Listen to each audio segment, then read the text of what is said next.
Welcome to Stays Crunchy and Milk. If you have questions or comments, we have multiple ways to be reached. Twitter is, of course, the best way for those who need instant gratification. The show's Twitter feed is @SkimPod, SKIMPOD. Stays Crunchy. If you want to hear yourself on the show, why not leave us a voicemail? 216-302-8763.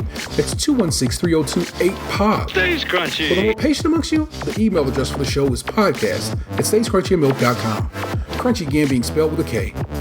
We're available via Apple Podcasts, Stitcher Radio, TuneIn Radio, Google Play, Spotify, and of course at the website stayscrunchyandmilk.com. Please rate, review, subscribe, and share the show wherever you can. Stays Crunchy. And if the pockets is feeling extra chunky, you can put in on this and support our Patreon. It's available at patreon.com/stayscrunchyandmilk. And if you donate at the $5 or higher level, you get an entire extra show each month with even more content coming soon. Stays Crunchy. Our personal Twitters are Tatum216, Lunchbox2099, The Real ODP, and I'm your host, the Internet's Tayrail713. I know how it feels to wake up fucked up. Pockets broke as hell, another rock to sell. People look at you like users, selling drugs to all the losers, mad Buddha abusers. But they don't know about your stress-filled day, baby on the way, mad bills to pay. That's why you drink Tanqueray so you can reminisce and wish you wasn't living so devilish. Shit. I remember I was just like you, smoking blunts with my crew, flipping over 62s, cause GED wasn't BIG. I got PAID, that's why my moms hate me. She was forced to kick me out, no doubt. Then I figured out Knicks went for 20s down south. Packed up my tools for my raw power move, Glock 19 for casket and flower moves. For chumps trying to stop my flow, and what they don't know will show on the autopsy. Went to see Poppy to cop me a brick. Asked for some consignment, he wasn't trying to hear it. Smoking mad Newports cause I'm due in court for an assault that I caught in Bridgeport, New York. Catch me if you can like the gingerbread man. You better have your gat in hand. Cause man, I don't want to live no more. It feels like death knocking on my front door. Went through like 6-7 different lyric packages today before I was decided on that particular one. And that is Everyday Struggle by Notorious B.I.G. Biggie Smalls is the illest. Please recognize that. I just want you to know and understand that. But hello. Welcome to it. It Stays Crunchy and Milk. It's episode 358 if you keep in count.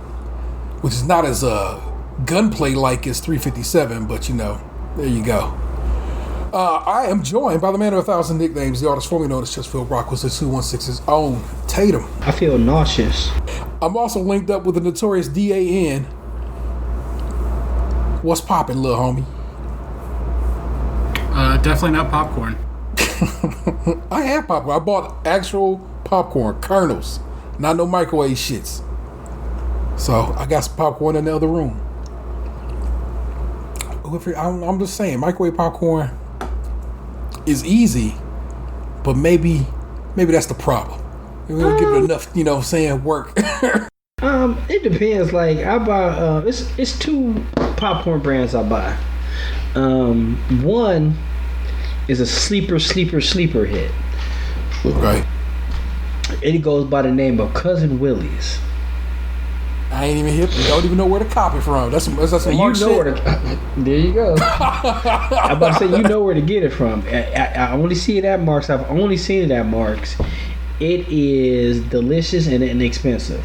And the other one, of course, Redenbacher. Yeah, well, that's what I got. I got over Redenbacher's kernels because, of course, that was the only thing they had in there. They had a bottle over Redenbacher's kernels. Remember, it used to be a popcorn section. It was bags of different people's kernels all over the place. It was like the red kind, the blue kind. But alas, nothing there but over Redenbacher. And I'm like, damn, what happened to the popcorn game? Pop secret. Can't call it. Oh, our missing man is the real ODP. Send him some love. Whenever somebody not here, it's probably for a reason. So send him some love because I asked you to. Thank you. It's all to the good. But if you send Gabe some love, just beware that you might get a fuck you tweet back. Like, fuck you. What do you think, you're cute? You really love me. You were there in my time of need. I don't want to do This Week in Racism this week. So, like I said on the show notes when I put the show up today, I was like, that might have been a one-time deal. But who knows? This Week in Racism might come back. But I just don't feel like talking racism. It's enough news of other ilks to go through. So Thank you. I thought for a little bit we can talk a little football. Now this is gonna ebb and flow from. I'm actually gonna start with the good. We're gonna wrap up with the bad. So we're gonna talk a little football. Sport of Kings, better than diamond rings.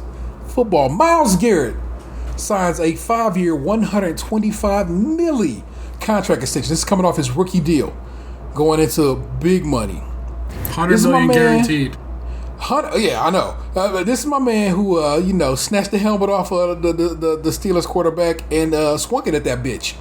And he's a Cleveland, a legend at this point, bro. He will go down in the books as that motherfucker off of that.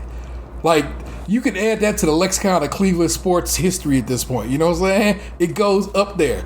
If we did a Mount Sportsmore of Cleveland, that shit is on there.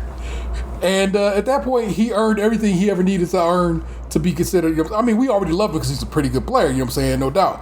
But that right there, that's when it crossed over to be like, oh, you fuck with us. You fuck with us hard. And they rewarded him for it. You know what I'm saying? They were not for fucking with us, but they rewarded him because he's a damn good player. But my man walked out with $100 million guaranteed. Highest paid defensive player ever, if I'm not mistaken. So that's hype. And I fuck with that, man. Number one pick out of A&M a couple of years back and a few years back at this point. And bruh, that's all right, man. His new money average is the highest for a non-quarterback. So he out here. He topped the contract the Khalil Mack signed was it a year ago, maybe 2 years ago. So he out here, and of course he becomes the model that other teams like look, you got a motherfucker like him who playing for you, then you must pay. And I'm very happy to have him remain a Brown, probably for his career, because like I said, football players ain't long in tooth. So that means he will be a Cleveland Brown, and hopefully that means at some point, maybe he becomes a part of the organization and so forth. You know what I'm saying? I was reading a story, I guess probably was on Cleveland.com where they were like, he could become like Ozzie Newsome, you know what I'm saying? Where he could be like a part of this team going forward. And I'm like, that's hype. I like the very ideal of that, you know what I'm saying? So congrats to my man Myles Garrett. Don't fuck with my man, he will swing a helmet at you. Just letting you know. So that's the happy news. We start way up here and it's gravy. Let me step down one. And that is a Texans wide receiver, Kenny Stills, was arrested amongst 87 protesters who was charged with a felony for protesting in Louisville about the cops who killed Breonna Taylor still not having been arrested or anything. And him, like I said, they were on the lawn of the attorney general down there, and of course cops showed up and they have charged them with a felony. I wonder what felony they charged them with. I'm like, what F could you give somebody for like felony trespassing maybe? But still, that's, I don't know, I guess, you know what I'm saying? We see where it's going. But Kenny Stills, man, is if you don't know, been about it. He been out there protesting and supporting and donating his time, his money, and so I know this. It seems fucked up right now. It's fucked up because the cops who killed Breonna Taylor have not been arrested, charged, too bothered about anything. They have done this, and they seem to have done it with impunity. And Attorney General of Kentucky don't seem to give a fuck, and that's a problem, and has to be addressed. But this young man who, has a career ahead of him and so forth, is out here doing what he can do with his wealth and his time, and that's pretty dope. And we hope that he can get this cleared up. I hope all these people can not be catching a felony off some bullshit, because felonies oftentimes, depending on the state, can prevent you from voting. It'll definitely prevent you from getting jobs going forward and so forth and so on. And this is just protesting for right to occur. And so I think it's of course it's fucked up that this has occurred, but it's also props to this brother for doing what he's doing out here, man. So like I said, as we head down the shaft, you're damn right. 15 women alleged sexual misconduct by former Washington football team employees. 15 women who previously worked for the Washington football team, whose name is not going to get stated because it technically doesn't exist anymore, have alleged sexual harassment, verbal abuse by former scouts, members of owner Dan Snyder's inner circle, and so forth. This is reported by the Washington Post, which is the paper of the city of Washington, D.C. Among those... I have, like, some stuff about this. I guess, maybe it's what you were about to read. So, I got sent, like, a guesstimate summation of charges and stuff from Washington Post employees, allegedly. And, so... I'll just read this whole thing if you're cool with that. Please. I meant to send it to you guys like an hour and a half ago and I forgot. Yeah. So it says, according to insiders and anonymous Washington Post employees, the article will allege that Dan Snyder abuses drugs and alcohol. Snyder paid off refs. Some refs have made $2 million from him. And Snyder is not the only team owner paying off refs. Others do it too. Snyder and former Redskins coach Jay Gruden, brother of John Gruden, pimped out their cheerleaders to season ticket holders while holding their passports from them in a foreign country. Jay Gruden and then Redskins running back Capri Bibbs were sleeping with the same woman. When Jay found out, he got petty and benched Bibbs. During that game, when Bibbs was on the bench, Bibbs' replacement missed a block that resulted in quarterback Alex Smith suffering a broken leg. Alex hasn't been able to play football ever since. Snyder and Gruden would hold sex parties with rampant drug usage and some sexual assaults. Snyder held nude photographs with the Redskins cheerleaders. Lawyers are already involved and possibly the FBI. Wowzers. That is not what I've read in the story so far. And see if they're going to let me read the whole thing. I was reading the ESPN whatever of it, summation of it, because of course to read the actual full article you got to give the Washington Post money.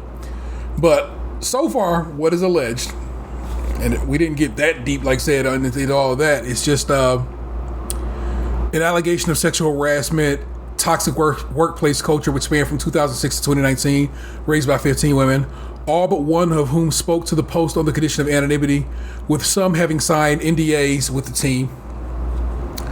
Santos, who was fired this week, is accused by 6 former employees and 2 reporters who covered the team of commenting about the bodies and making unwelcome overtures.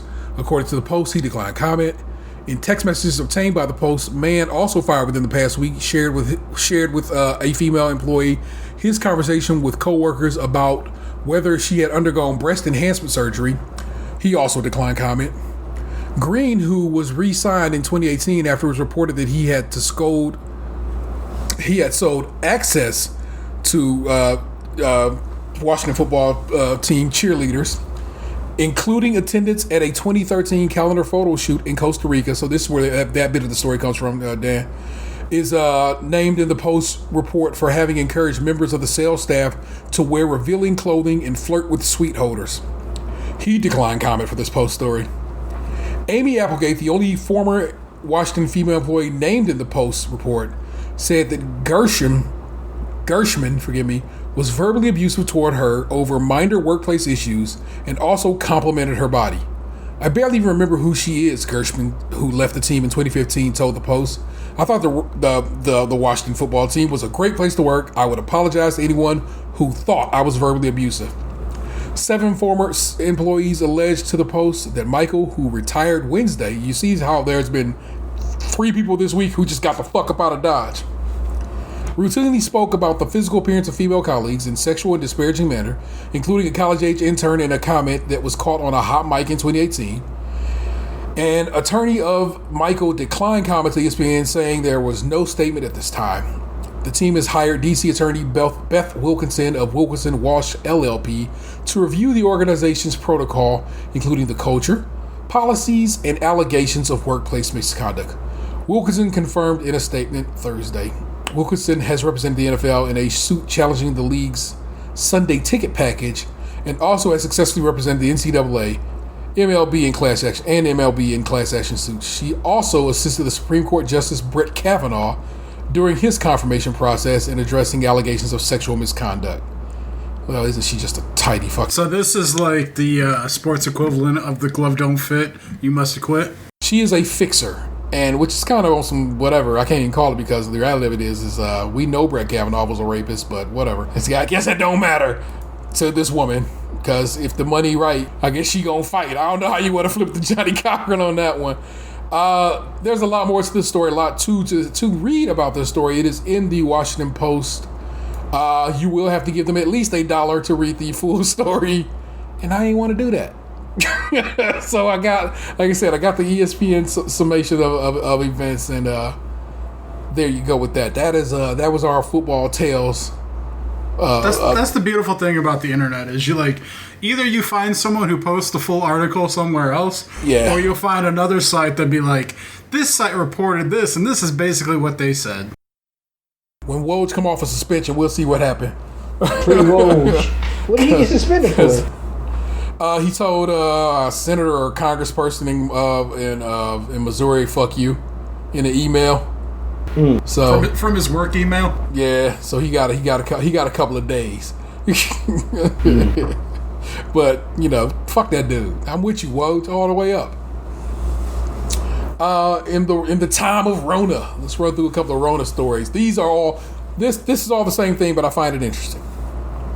So yesterday, the governor of the great state of Ohio gave a woefully long and inadequate speech about how you gotta sacrifice, you gotta do what you gotta do for Pop and Meemaw, and blah, blah. So many jokes came out of that. I didn't watch it, but so many jokes I've seen today. Yeah, I watched all 21 minutes of that, hoping this man would say what I needed him to say, which is what shut it down.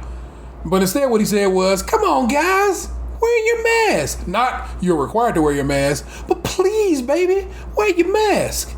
And so, with that being said, I went to Sam's Club today. Yeah. Packed out the ass at 11 o'clock in the morning on a Thursday for some fucking reason. I don't know. Because people thought he was going to shut that shit down. So they was prepared. They was like, let me get in here and get my food while I can. I literally, I go in the morning, I went in the morning. I'm on vacation right now. And I go in the morning, I'm thinking, okay, cool, I'll avoid the big crowds. All the older people have come and gone. Most of the people who are still working won't be here till the evening. I'll hit the sweet spot so I won't be, hassled. Getting there, nope, fucking busy as fuck. But, so, I was in there for an hour, right? Yeah. And, obviously, the employees are all required to wear masks. And because we're in the Cuyahoga County, which is, I guess, stage 3 still or whatever, we're all required to be wearing masks out in public. So everyone in that bitch should have a mask on. Correct. So I'm walking around and, it's probably about a half hour in, I would estimate. I come around the corner, and there's some older white dude staring at me, sans mask, white t-shirt, giant American flag in the middle. I'm like, of course it's this guy. It's obviously it's this guy. Is the one guy I see up in this bitch without a mask on. So I was in there for an hour, and every single person I saw had a mask on except that guy. That one white man with the white t-shirt with the giant American flag across the chest was the only one not wearing a mask. Of course. Almost like he was looking for someone to approach him and be like, say something. Say something. Yeah. Well, starting Monday, Ant's favorite store, Mark's, requires face masks in stores. Yes. I fuck with that. Yeah, I got an email that Walmart is now requiring them. Sam's Club, they're in the county, so they're required automatically, but I guess they're doing it all their stores, because I got an email blast from them that on the 20th, all their Sam's Club stores are requiring masks. Monday, July 20th, Walmart U.S. Chief Operating said they will require masks. So also this coming Monday, as we record. I would assume it's the same because they're owned by the same company. Correct. Walmart, Sam's Club, Iraq, and Kroger will require masks starting Monday as well. Kroger, we all know a Kroger, right? Sure. Okay. I know it's a grocery store. Okay. You and I went down to one in Kentucky. Yeah. So no, was that Kroger? I thought that was something else. That was Meijer. Well, all right. Well, I know Kroger is a grocery store. Yeah. Kroger. They're Southern Ohio. Well, oddly enough, there's one in Sandusky, so the other way, Northern Ohio. Yeah. Well, because they're up in Michigan too. Yeah. So They are if the Doughboys are to be believed, the second largest grocery store chain in this country. Things I've learned doing Friendly Green Grocer Mitch's grocery store month on An the Doughboys. incredible time for the world. CVS and Target are also requiring masks. Target said it will require mask or face covering starting August 1st in all stores. So they got a little further out. They're going to start at the beginning of the month.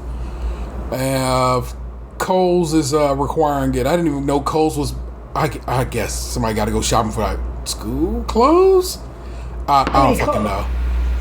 Cole, if I feel like any store is going to get some fucking flack, the most Karens shop at Kohl's. That's going to be the bitch right there. Well, so... What is starting to come down to is the CDC trying their damn best, despite this administration trying to hold them back. Basically said, look, if we all could just fucking chill the fuck out and rock masks for just a few weeks, everybody rocking masks, all the goddamn, in a public setting,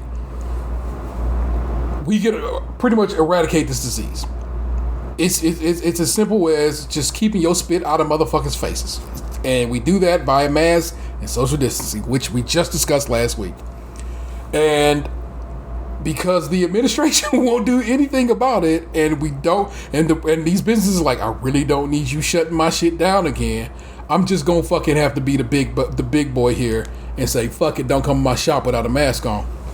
And so it's oddly enough, businesses being forced to do the government's job in this instance, which I guess is perfectly capitalistic when you think about it, but is not how this country should be ran at this point. But there you have it. And that is I gotta respect them for it. You know what I'm saying? Most employees have already, as far as I've seen, I don't know, I haven't been anywhere where employees have not been rocking masks. But I'm glad that it's soon about to be a requirement for everybody shopping there. I went to Target yesterday to get some stuff for Lil's birthday, and everybody was masked now, and I very much was happy about that. And it was like good, everybody doing what they're supposed to do as a community, even, you know what I'm saying. I know you're saying, the county requires it, but that's why old boy with his American flag shirt on today was like, nah, I ain't wearing shit. Say something, bitch. So it can be required, but motherfuckers can still be bitches about it. So yeah, like that was the first time I'd gone anywhere in like a month. Yeah. And so like I'd only worn the painter's mask once, and so like and it wasn't for very long. Like it was like a quick in and out kind of deal. So like I haven't had a lot of experience going anywhere with a mask because I haven't needed to. So today, wearing that thing for an hour was the first time I really like worn it. Yeah. And like it sucked, but like it wasn't like, like the end of the world. Like it got a little hot, it got a little sweaty under there, but like, like I was fine. Like life went on. Like I got back to my car, I kind of rubbed my mouth a little bit, and then I came home. Like I imagine it would suck a lot more if like I had to wear it for 8 hours a day working there. Like. Damn sure be taking your breaks then. It wouldn't be no break skipping. But as someone just going into a store to get my groceries and getting out, like, just suck it up, man. Like, just, it's a little uncomfortable, but like, ain't that big of a fucking deal. You're not hurting. No one's asking you to hurt anyone. Like, it's just fucking put it on. Ain't that big a deal. It's a minor inconvenience, and for some people that might as well be oppression. Yeah, you might as well have said they have to give you their children or some shit, because that's how bad they make it out. It's white people, but it's not. It's not. If it were just white people, then I fucking you know me, boy. I'm gonna talk about some white people. I'm white people, and I'm telling you, it's white people. But I'm saying, it's like every time there's a slight inconvenience, white people are the first ones to like massively overreact. It's fucking ridiculous. It's embarrassing. As a white man, it's embarrassing. Yeah, and then on top of that, I hate seeing all the people wear the mask and then to be on their chin or not covering their nose. Not covering their nose. It's like, why are you wearing it like this? You know what I'm saying? I laugh because I had to take Lil to the doctor today because it's her birthday, so it's time for her to go to the doc, and we, of course, they had called me yesterday and said, hey, could you make sure you wear a mask? And I didn't give a fuck. I was, of course, just fine with that. But I laugh because every time I get out the whip, I put a mask on. I feel like I'm about to go, rob a place or something. You know what I'm saying? I put the mask on and get ready to go and handle business, and it just made me chuckle. And I'm sitting there. Yeah. Aren't we supposed to have them on in the car now too? No, just in public. I thought it was in cars too. No, if you're in your car, who the fuck you need the mask for? That's why I thought they was fucked up, but I'm pretty sure that's like you're supposed to have it on in the car too. Yeah, from what the governor said yesterday is when you are in his words were in public, please wear a mask. So not in the whip. You know what I'm saying? You're good to go. Just, you know what I'm saying? Keep your motherfucking moving. I'll have to look it up because I know I'm not the only one who thought that. Well, to the internet, sir. That's where I'm going. Oh. To wear mask in our cars. Here at the Good Cleveland Clinic, this is from July 8th. Should I wear a face mask in the car? The short answer from a hospital medicine specialist. I've seen some people wearing masks in the car during the coronavirus pandemic. Is this necessary and should I be doing it? If you're by yourself in a car or someone in your house... I'm not talking about as a suggestion from the CDC. I'm talking about when they instituted these threat levels for our county, that they made it that you had to wear it in the car. That was part of the deal. Yeah, I'm not talking about a suggestion from like the health organizations. Like I thought it was a mandated rule when the threat level got put into place. Well, threat level midnight. So that's what I'm trying to find right now. Well, in general, only if you're in the car with somebody else is what this says. So I guess that you haven't been already in lockdown with. You should also wear one if you're rolling down the window to interact with someone at a drive-thru or curbside pickup location. All right, well, cool. Good on you for that. These were some cars. How about, let me type in Ohio and see if it, that's also from July 9th. Yeah, I can't seem to find anything more recent than July 9th seems to be the only article I can find about it. But whatever. Why you discuss, like I said, why you go through that, search for that little particular whatever. My kids' schools sent out their back to school plan yesterday.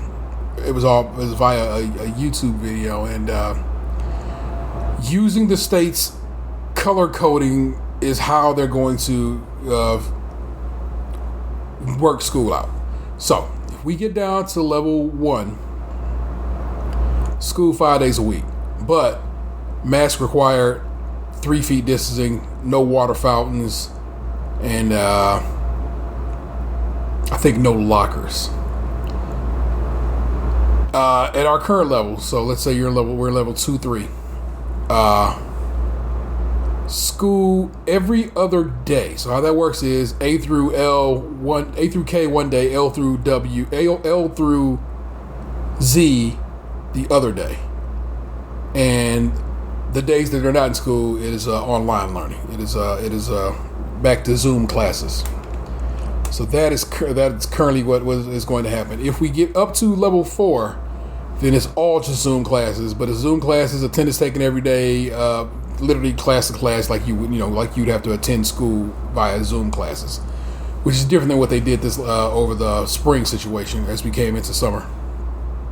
And and also, like I said, 6 feet distance, and under the current level, mask required, 6 feet distance, no field trips, no water fountains, no lockers, and like I said, every other day. And Xander was hyped about that. Lily is like, I don't know. She goes, I right now I don't know, Dad. I might want to go, but I might not. And I'm like, if you don't want to go, cool, because you could also just be like, fuck it, my kid's staying home. They provided that as an option as well. And so that just might be I don't know yet, but that is a potential option. And but Xander wants to go back to school, and because he does better in the classroom environment, and he recognized that in himself, and I can't knock him for it. And how's that going to work though with your household as far as like, the autoimmune diseases and whatnot? Well, again, if everybody's doing what they're supposed to do, like I said, mask required, 6 feet distance observed, and so forth and so on, then they're doing what they're supposed to do. And in theory, that is what the CDC has said is good enough. And so I go with that. And let's not kid ourselves. Oh, I'm about to flip you another way. This conversation, literally, Vanessa and I started yesterday. Was the reality of it is if that's going to be the situation, the potential of an infection exists, and now we have to have a household plan for what we do if somebody catches Rona. And again, CDC has a very good layout for what you're supposed to do in that situation. How you're supposed to, you can have, like, her sister had Corona, and she stayed at home, and her kids, had run in the house, but she stayed in her room, and that was just it. And stuff had to be brought to the door and so forth and so on. But it's not no interacting. So if it went down like that in our house, then we get locked down in our room. So if it's me or Vanessa, then one of us get locked down in the room. Vanessa said she'd move her work computer downstairs and she just would work from down here. If it's me, then I whatever, my shit is already down here. So I guess I don't know. But I'd probably just take the 2 weeks off work and stay locked in my room and keep a motherfucking movie, because that's just what it is. But it's a plan that we knew we had to come up with, because that's just what it is. Because yes, in theory, with adults before them and doing what they're supposed to do, motherfuckers will, saying, look, don't come in this building without a fucking mask on, temperatures being taken, all the things we're supposed to be doing to try to make for an easier transition in this case. Not together every day, what I'm saying? But you're right, it's possible that shit could happen, and so we as a family had to prepare for that eventuality on a just in case measure. And so we did. We sat down after the school shit was plotted out and laid out some plans for, okay, this is what we got to do if one of us catches Rona, because that's just what it has to be. And it's not a hospitalized situation, It's just okay, we do 2 weeks at the house. So yeah, we plan for it. That's what we do. You know what I'm saying? We prepare as best we can. It's all I can do, man. And so there you go. Like I said, if I know if I don't send this kid to school, he's just gonna fail. He just is. He did not do well in school under the remote learning. He did not even do good in summer school, and I'm very unhappy about that because I paid a lot of money for that. But Lily got an A+, so there you go. I guess I was just taken aback by the plan, because it's been for you now 4 months of staying at home or social distancing. When you come over here, you don't even come in my house, and I don't even go anywhere. Yeah. So it's and then to think that all of a sudden now your kid's gonna go back to school, it's just a little shocking to me to go from such drastic lengths to just all right, well, here we are. Well, like I said, it's not that it's unapproved or not scientific. It's not like they're just doing it on some bullshit. This is what people want to know, have suggested to be done, and so. Yeah, I get all that. I guess it's just I don't trust people, let alone kids. Yeah. No, because it's kids fuck around and shit happens, because they're kids, just someone's gonna do something somewhere, or it's untrustworthy at best.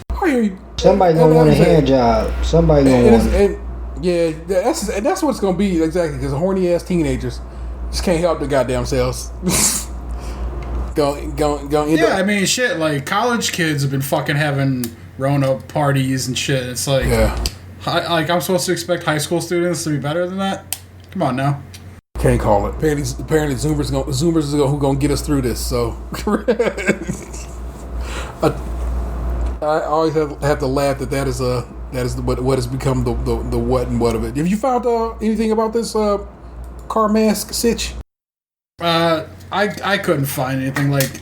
I know we had talked about it in our group chat when the shit happened, but that was days ago, and I'm not digging through hundreds of messages. Yeah. And then somebody from work on their Snapchat was ranting about it on their Snap story 2 days ago. Mm-hmm. So I know it's been brought up, but I don't have the evidence to prove it at the moment. There's just too much shit to dig through, man. I'm over here on the Department of Health site trying to see. All right, there's with the daily updates and all the different levels and forms and executive orders and shit. It's hard to find that one particular piece of information.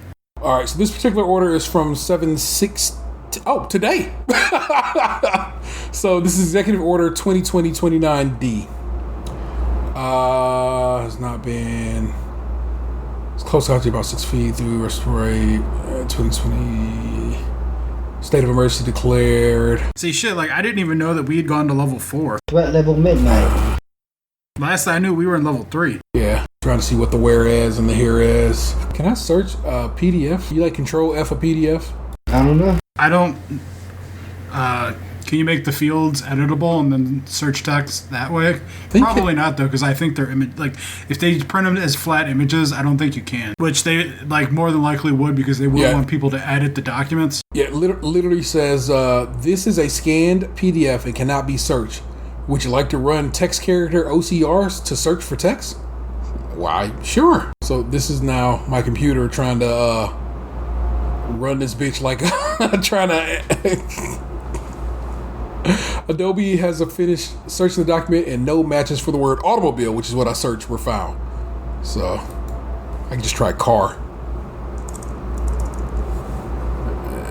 And this is what we're doing, people, because we don't fucking know, because they truly don't tell us enough. Car only shows up as a part of the word healthcare. And JCAR, which is an agency review rule, which is known as the JCAR rule. And JCAR comes up twice. So nothing about automobiles or cars in the most recent... It might have been in regards to like Uber or ride sharing or something. Oh, okay. But well, like I said, nothing in the current executive order, which was just released today, which is what he was, Like, I was under the impression it was like if you were outside of your own homestead, you had to wear, even if like you were in the car with your family. Yeah. But it could be because like ride sharing is a thing, that's like a business with, you be spreading it to a stranger. The only thing I could think of would be they would require it in a car because they can't, like a cop driving by has no real way of ascertaining whether or not like everyone in that car is in the same family or if it's a ride share situation. Yeah. That would be my only guess. But like I said, I can't find it. Like, I could be wrong for all I know, but like 2 different sources independently have talked about it, but I have no way of verifying that at this moment other than to tell you that I heard them talk about it. I heard. And you know what I'm saying? I heard goes far in this life. But in the Rona, for a very long time, we could not visit barbers. But recently enough, Anthony got to go visit a private barber. And what was that experience like, man? Before we talk about that, how come y'all didn't bring up in sports that Mike Tyson is about to fight a fucking shark? I thought he was just opening up Shark Week. Is he actually going to fight the shark? Yeah, he gonna beat a shark ass. Okay. They showed him flipping a shark cage maybe 2 weeks back, and maybe that was a part of them filming for Shark Week. Back up. I think I may have found where this came from. Okay. So this is from July 7th. This is when he announced like the threat levels and all that bullshit. Mm-hmm. Threat level midnight.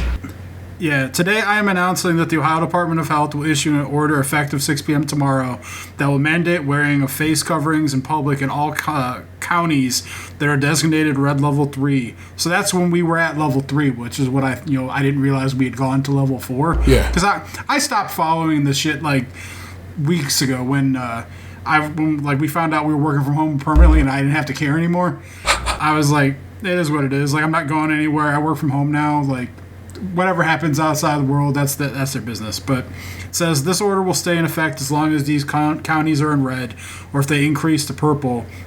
If the county drops to a level 2, the requirement will drop off. In these red alert counties, people will need to wear a mask when they're in any indoor location that is not a residence, when they are outdoors and unable to consistently maintain a distance of 6 feet or more from individuals who are not members of their household, or when they are waiting for, riding, driving, or operating public transportation, a taxi, a private care service, or a ride-sharing vehicle. This order does not apply to children under the age of 10 or any minor who cannot safely wear a face covering. So I think that's what it was. It was the ride-sharing type stuff, because like I said, like you can't tell who's in a family and who's not. So I guess at that point it would be kind of like up to the person's discretion to make sure they're enforcing the rules in their own car, which has always been like the problem with Uber to begin with. Those ride sharing apps is that it puts all the onus on the person who owns the car to like handle all the bad situations, you know? Yeah. Also, for the record, Cuyahoga County has been removed from the level 4 watch list, but we do remain at level 3, so we're no longer at level 4. Threat level midnight. So I don't know if that makes you feel a little better, but I'm just saying. I feel no difference either way. Okay, and tell me about this the Barber situation. So, for the, I guess, Emery is 3 now.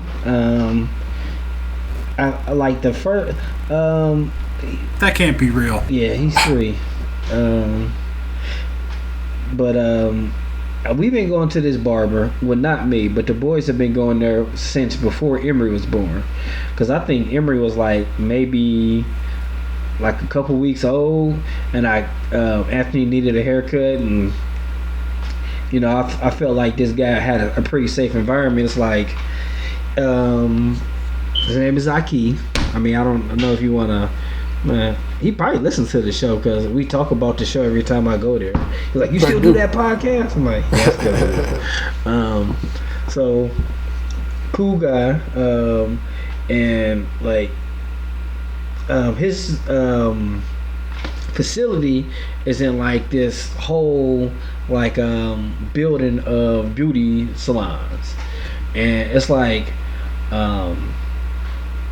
kind of like it reminds me like a dorm room. Like he ain't got his own bathroom, but it's a bathroom down the hall, and and a whole bunch of different smells. This just reminds me of like a dorm. Yeah. So you go in. My particular experience was the boys needed a haircut. They haven't had a haircut in a while, and it was like Emery's birthday was coming up, and I was like, he needs to be fresh to pictures and stuff. And I felt like Zaki's environment was already pretty safe. Like you go in there, you're the only ones in there. If somebody else is in there, they're on their way out the door anyway.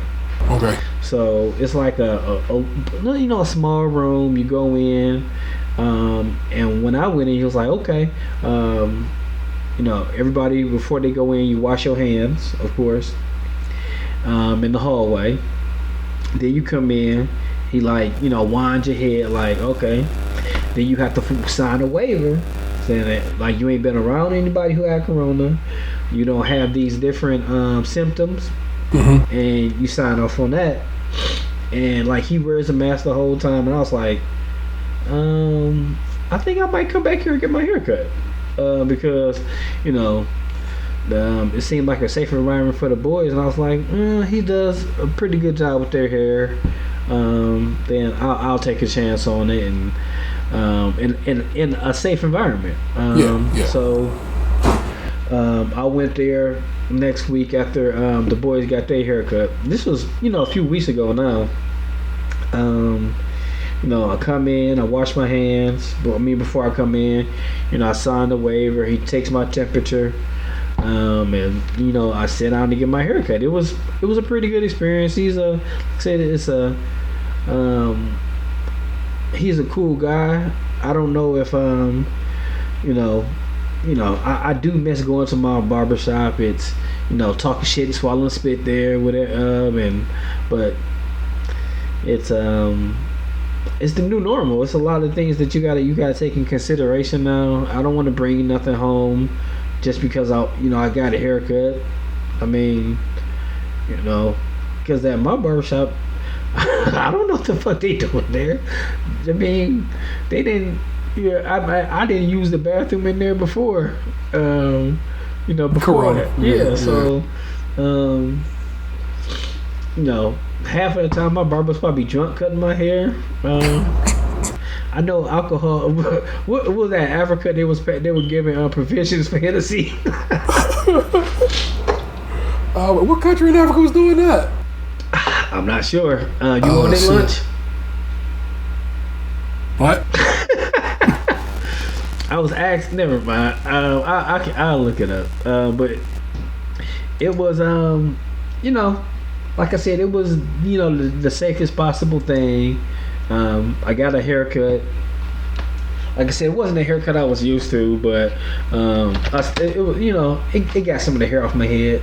Kenya is there we go. is giving is including Hennessy in their coronavirus packs. So just a small bottle in the food pack, have some head. Oh, that's wild. I have to respect it though. So there you go. Like other than some of the things that we've been naming, what kind of part of the new normal have you been seeing that we haven't named, or that you look forward to seeing? Like for example, we went to the zoo. We stayed in the car the whole time. I know. Drive through the zoo. Yeah, they set up a drive-through at the Cleveland Metro Park Zoo. Now, is it like in like the main area where before you would walk the paths, or is it like that loop that goes around? Not only that, it was like pretty much the main path where the tram goes. Mm-hmm. Like before you go in, they're like, "Hey, you get ready to go to the zoo, everybody.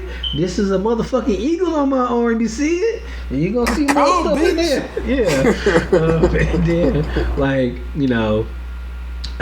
you go through like certain attractions, like we went through like the beginning where the elephants are, and then on the side was the rhinos, and then you go up, you see the bears, you go past the tiger area, you go past like the wolf area, but you don't get to see the wolves, you only get to see the eagle. Okay. And like throughout the talking about that eagle, when do we go to the zoo? What day was it? We did like Veterans Day, whatever the fuck that was. You mean when we ran into it was in November. It was Veterans Day. Yeah, that was when we ran into that to them. Oh yeah, true indeed. You was already there. The day we all went to the zoo, not together. But not together, you know what I'm saying? Well, T and I went together. It was you that like we didn't go with. I was just trying to make the situation sound halfway okay. You can keep on doubling down on not inviting me to the zoo. It's alright. Oh shit. So I don't even remember how that happened exactly.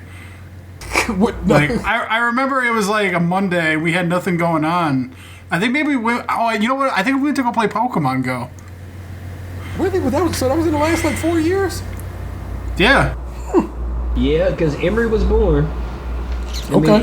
I guess he's the I remember Emery was in the from now.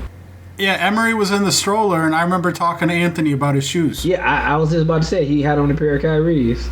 Well, I guess everybody was still okay with Kyrie at that point. Well, crazy as he may or may not be, that dude has some cool looking shoes.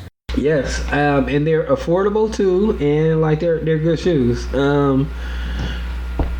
Even though my son keep on like, I bought him a pair of Kyrie's for his for his birthday, and my oldest son, my youngest son, he's currently wearing Forrest Gump Cortezes, which he thinks make him fast.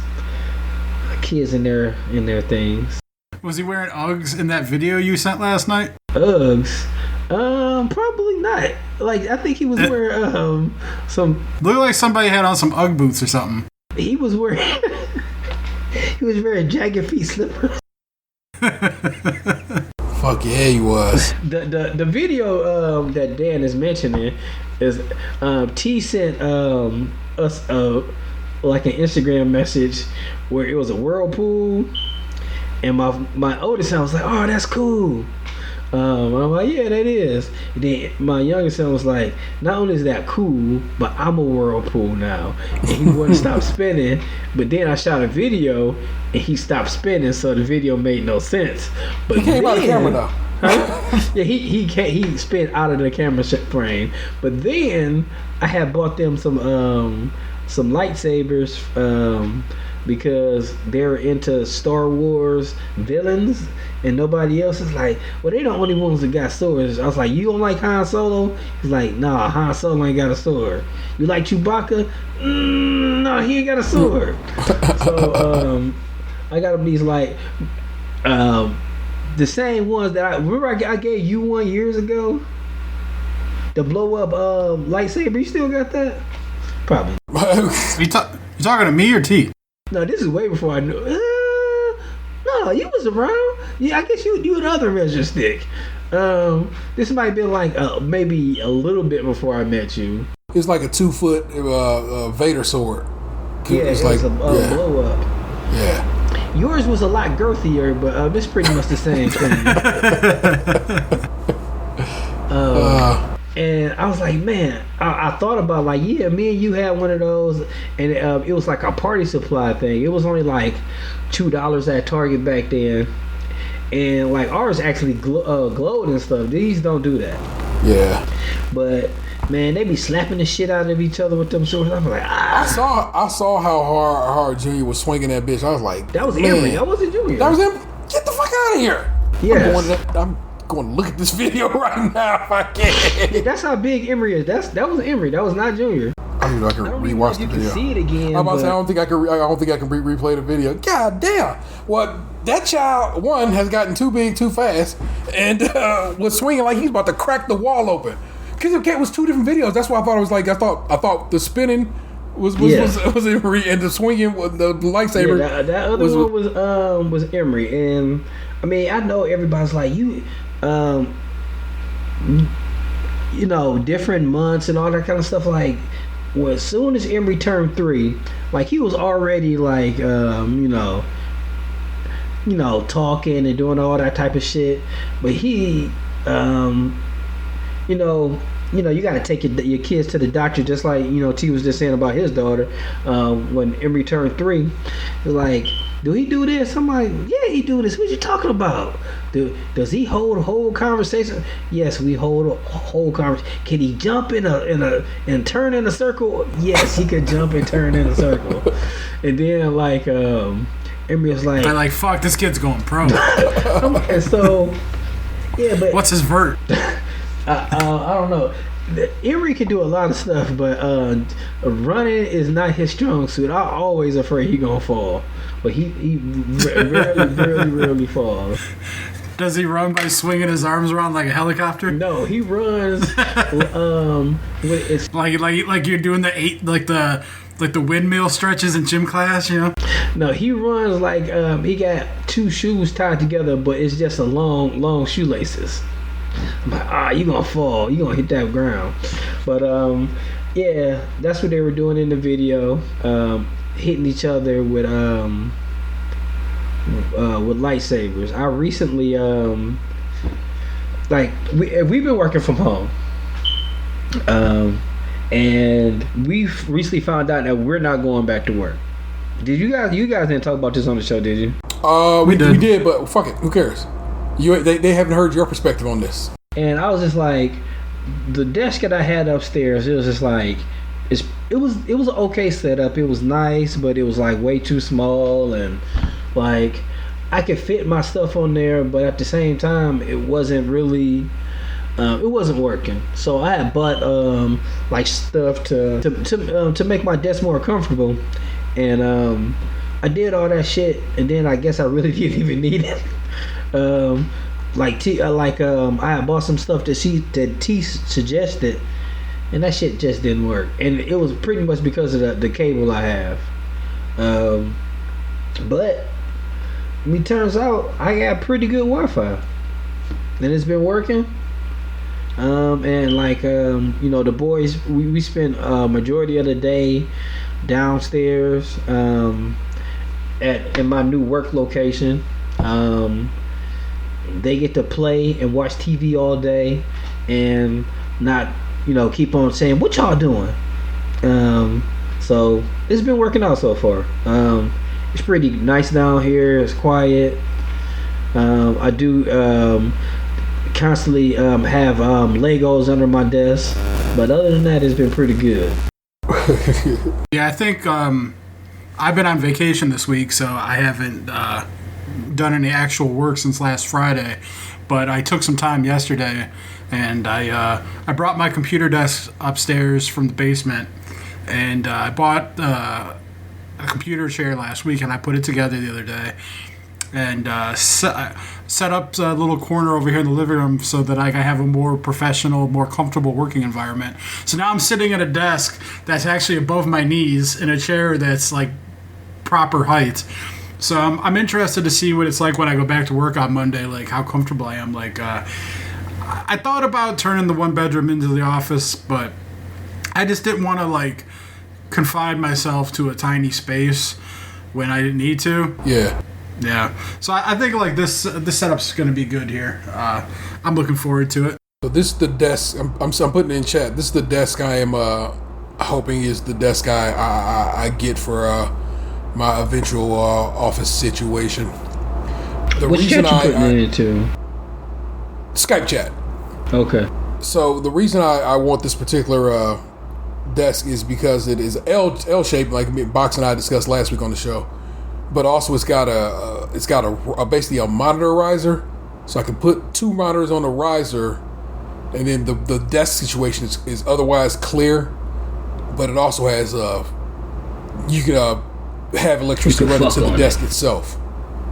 So there's power, there's basically an outlet on the desk itself. So that's why I think that desk will work in my office situation.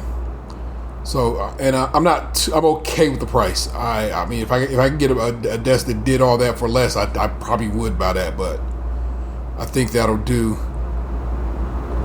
for my current desk. There's one down here though that kind of looked at the bottom of that whatever, but who knows? but that is from the good folk at Overstock. Yeah, I recently I was looking for a proper chair, and I went to the office furniture warehouse. Man, boy, that was about how expensive that was. Yeah. Oh my gosh, it was like, oh yeah, this one $300. I'm like, what? I mean, I understand to a certain extent, because have you guys ever looked up how much those chairs cost that are in our offices? No. They're like those ones are like $500-600 minimum, I think. Minimum. They're like some of those are just like $1,000. Like those chairs are so expensive. That's why I told you they didn't want us taking shit out of there. You know, like it's cool to think like, oh, they'll want us to have a chair. No, they don't want us to have that chair because they're gonna resell that chair. Well, no comment. And like, are there companies that rent all office furniture? Like, could you like? So. But like, does like WB Mason like lease office chairs? You know, like, because that could be a thing too. Like, maybe our company doesn't actually own that shit. Maybe they just kind of like a what the fuck was like a Rent-A-Center deal. Like maybe just like Rent-A-Center that shit. Oh, they got 4 more payments. So look at this one, and it's in the chat. This particular chair, I saw this one today on, I think it showed up in my Instagram feed, and I was like, I like that chair a lot. That bitch look futuristic as fuck. It's the Ergo chair too from Autonomous. Autonomous. Correct. Okay. So I say auto. They have office chairs at Sam's Club. I saw them there today. The most expensive one there was like $200. They weren't like the fancy like ergonomic chairs and shit like we had at the office, but you know, like the executive type chairs and stuff. They had those. Yeah, I just know I'm not interested in getting no leather chairs. I know that for a fact. I can't get leather even if I wanted it, just because of the cats. Dude, I didn't even put together yet. Like I was still screwing the arms on, and Smokey jumped onto the seat. Like, well, thank you. Like, I do need a new seat. I didn't even have it on the base yet. Like the arms weren't on, and it wasn't on the base, and he was already sitting on it. It ain't nothing without that base, man. Oh my goodness! But other like I said, I got the Lowe's cart full of everything I need for the basement, which is I selected some laminate flooring. I got the Pergo underlayment. I got the Kills, which is the primer, the paint brushes, the scraper, the dry lock that you recommended. And like all that currently in my cart, if I'm saying whatever, my estimate total of all that right there currently is at $284.12. So I'm like, that ain't too terrible to That's get pretty that. good. Yeah.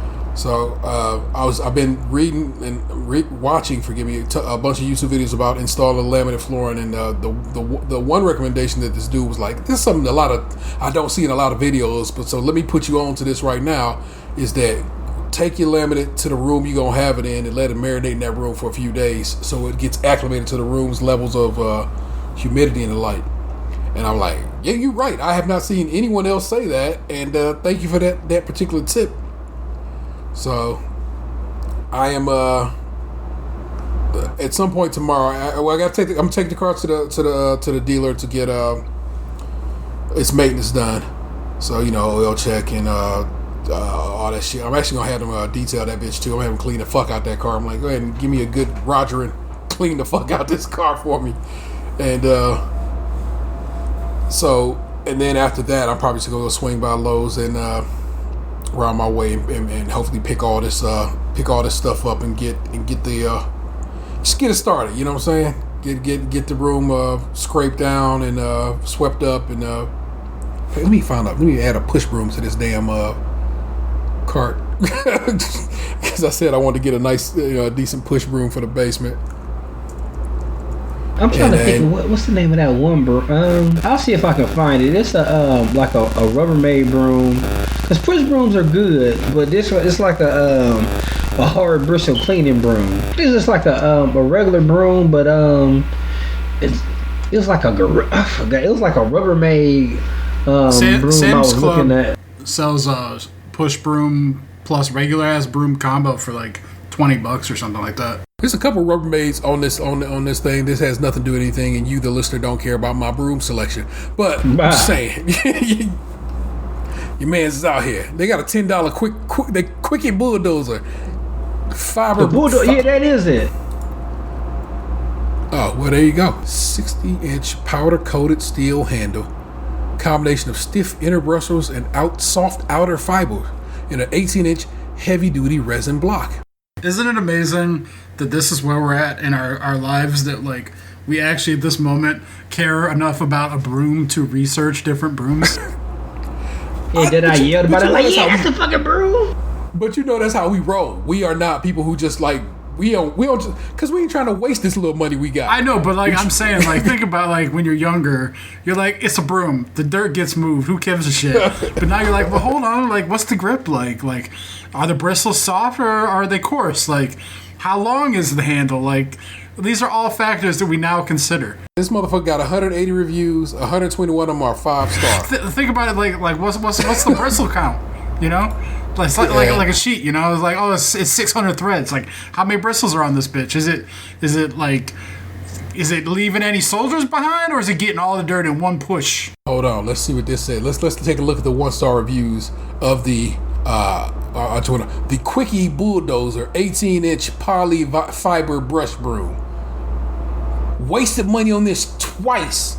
I purchased 2 of these, and both have had the handle break off at the point where the plastic threads enter the head of the broom, and the second broom broke after the 3rd or 4th time I used it. I would rate these brooms as shoddy based on my experience with them. Don't waste your money on it. This subpar product, I certainly won't again. Shame on me for getting fooled twice. Gotta respect the man for knowing that it's his fault. How funny! Also, this is an upright Quickie Bulldozer. Man, the Quickie Bulldozer game. I'm not digging that name. Soon as I pushed it in the driveway, the handle broke off. When you do a bulldozer, you do gotta get quick. I know, but I keep hearing Quickie, and then my mind immediately goes to sex. So hey, we're gonna respect. I probably would. Hold on, let's take a look at this one. This is like the most priciest one in the game. I cannot believe we're discussing this, but you know what, people? This is what goes down when a man has to clean a basement. So this is a Rubbermaid. This is a commercial push broom. So I guess this is actually be something you'd use in a school environment or sweeping up the stadium or some shit.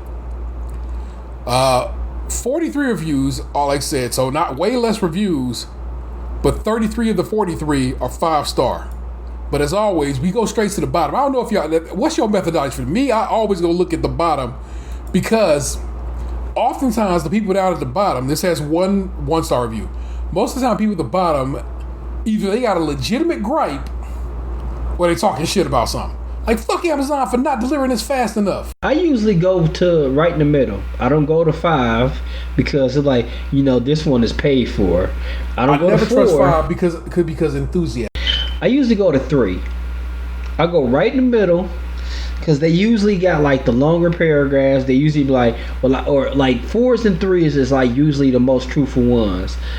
Like 2, you rarely see a 2. Yeah.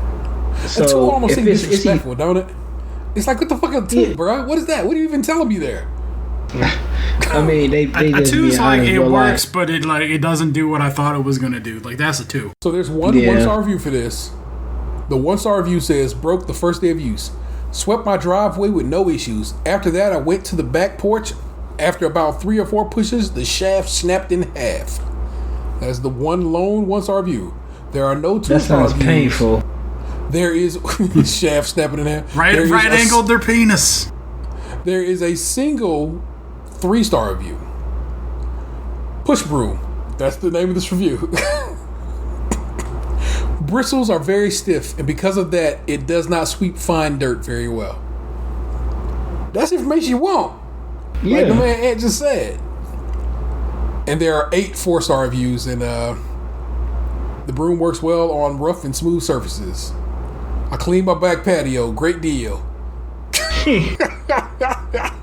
Much success. Well made, but a little pricey. Feels solid feel and works good. The last star, no good details. The last star would have been given if the handle had a better finish.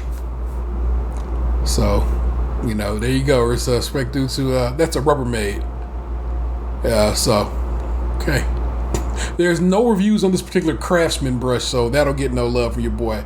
But here's a 5-star Craftsman.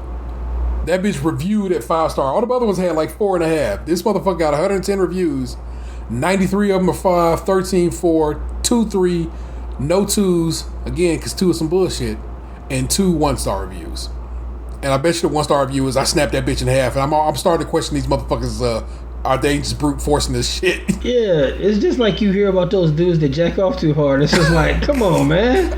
Why you gripping your shit so hard? Gotta feel a little pain to remind yourself that you're alive. I guess so.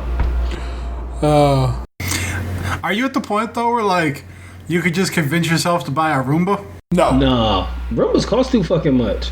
I ain't that rich. They're like the basic model is like 300. What the fuck? I can get a Bissell for 50. You know how many vacuums I can get for $300? Yeah, but this one vacuums itself.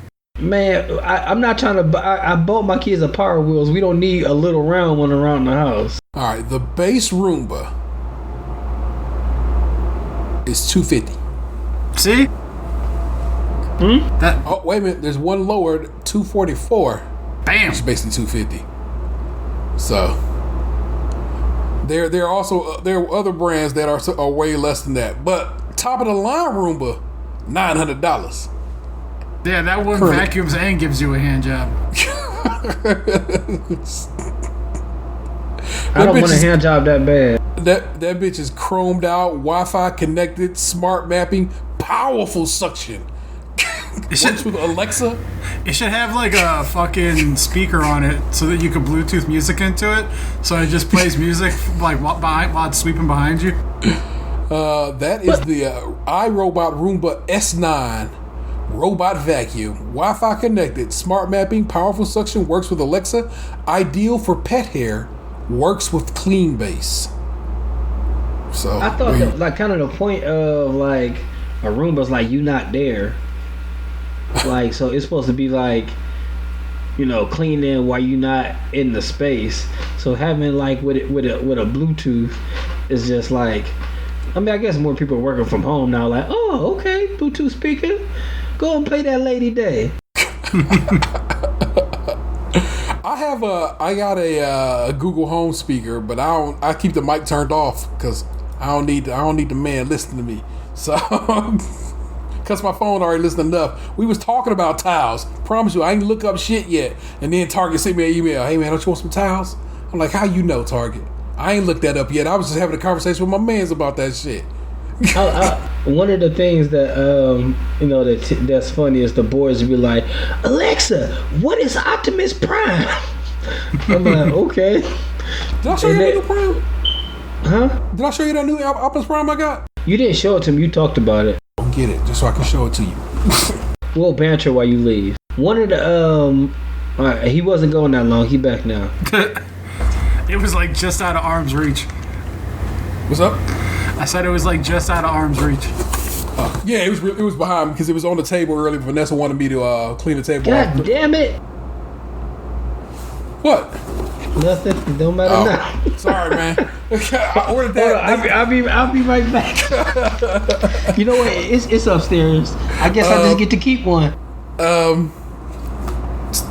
I get emails from Hasbro now. So when it went up, I ordered it from Hasbro directly, and I have yet to build it. But I probably pulled all my box Transformers off the shelf with my intention to finally just like fuck it. We coming out the box of these hoes. Cause I mean, come on, man. It's like everything can't live in a box. They toys. They need a little love. Have Toy Story taught us nothing? Yeah, I've taken 2 of my Venom statues out of the box. Yeah. And I've got like a couple mini busts that I'm probably gonna do that too. Like now that the computer desk is upstairs, I have like a giant gap in the basement where the computer desk was that was surrounded by my 2 Venom bookshelves. Yeah. So I want to fill it with more Venom shit, but that would require me buying more Venom shit, which is going to take a while. So for the time being, I may move 2 of the little black shelves that were behind the couch over to there just to fill space. Yeah. So that is the move. I feel like I might leave. I'm not no mic to it. I'm going to leave my X-Man in box, but I might take that Sinister out the box.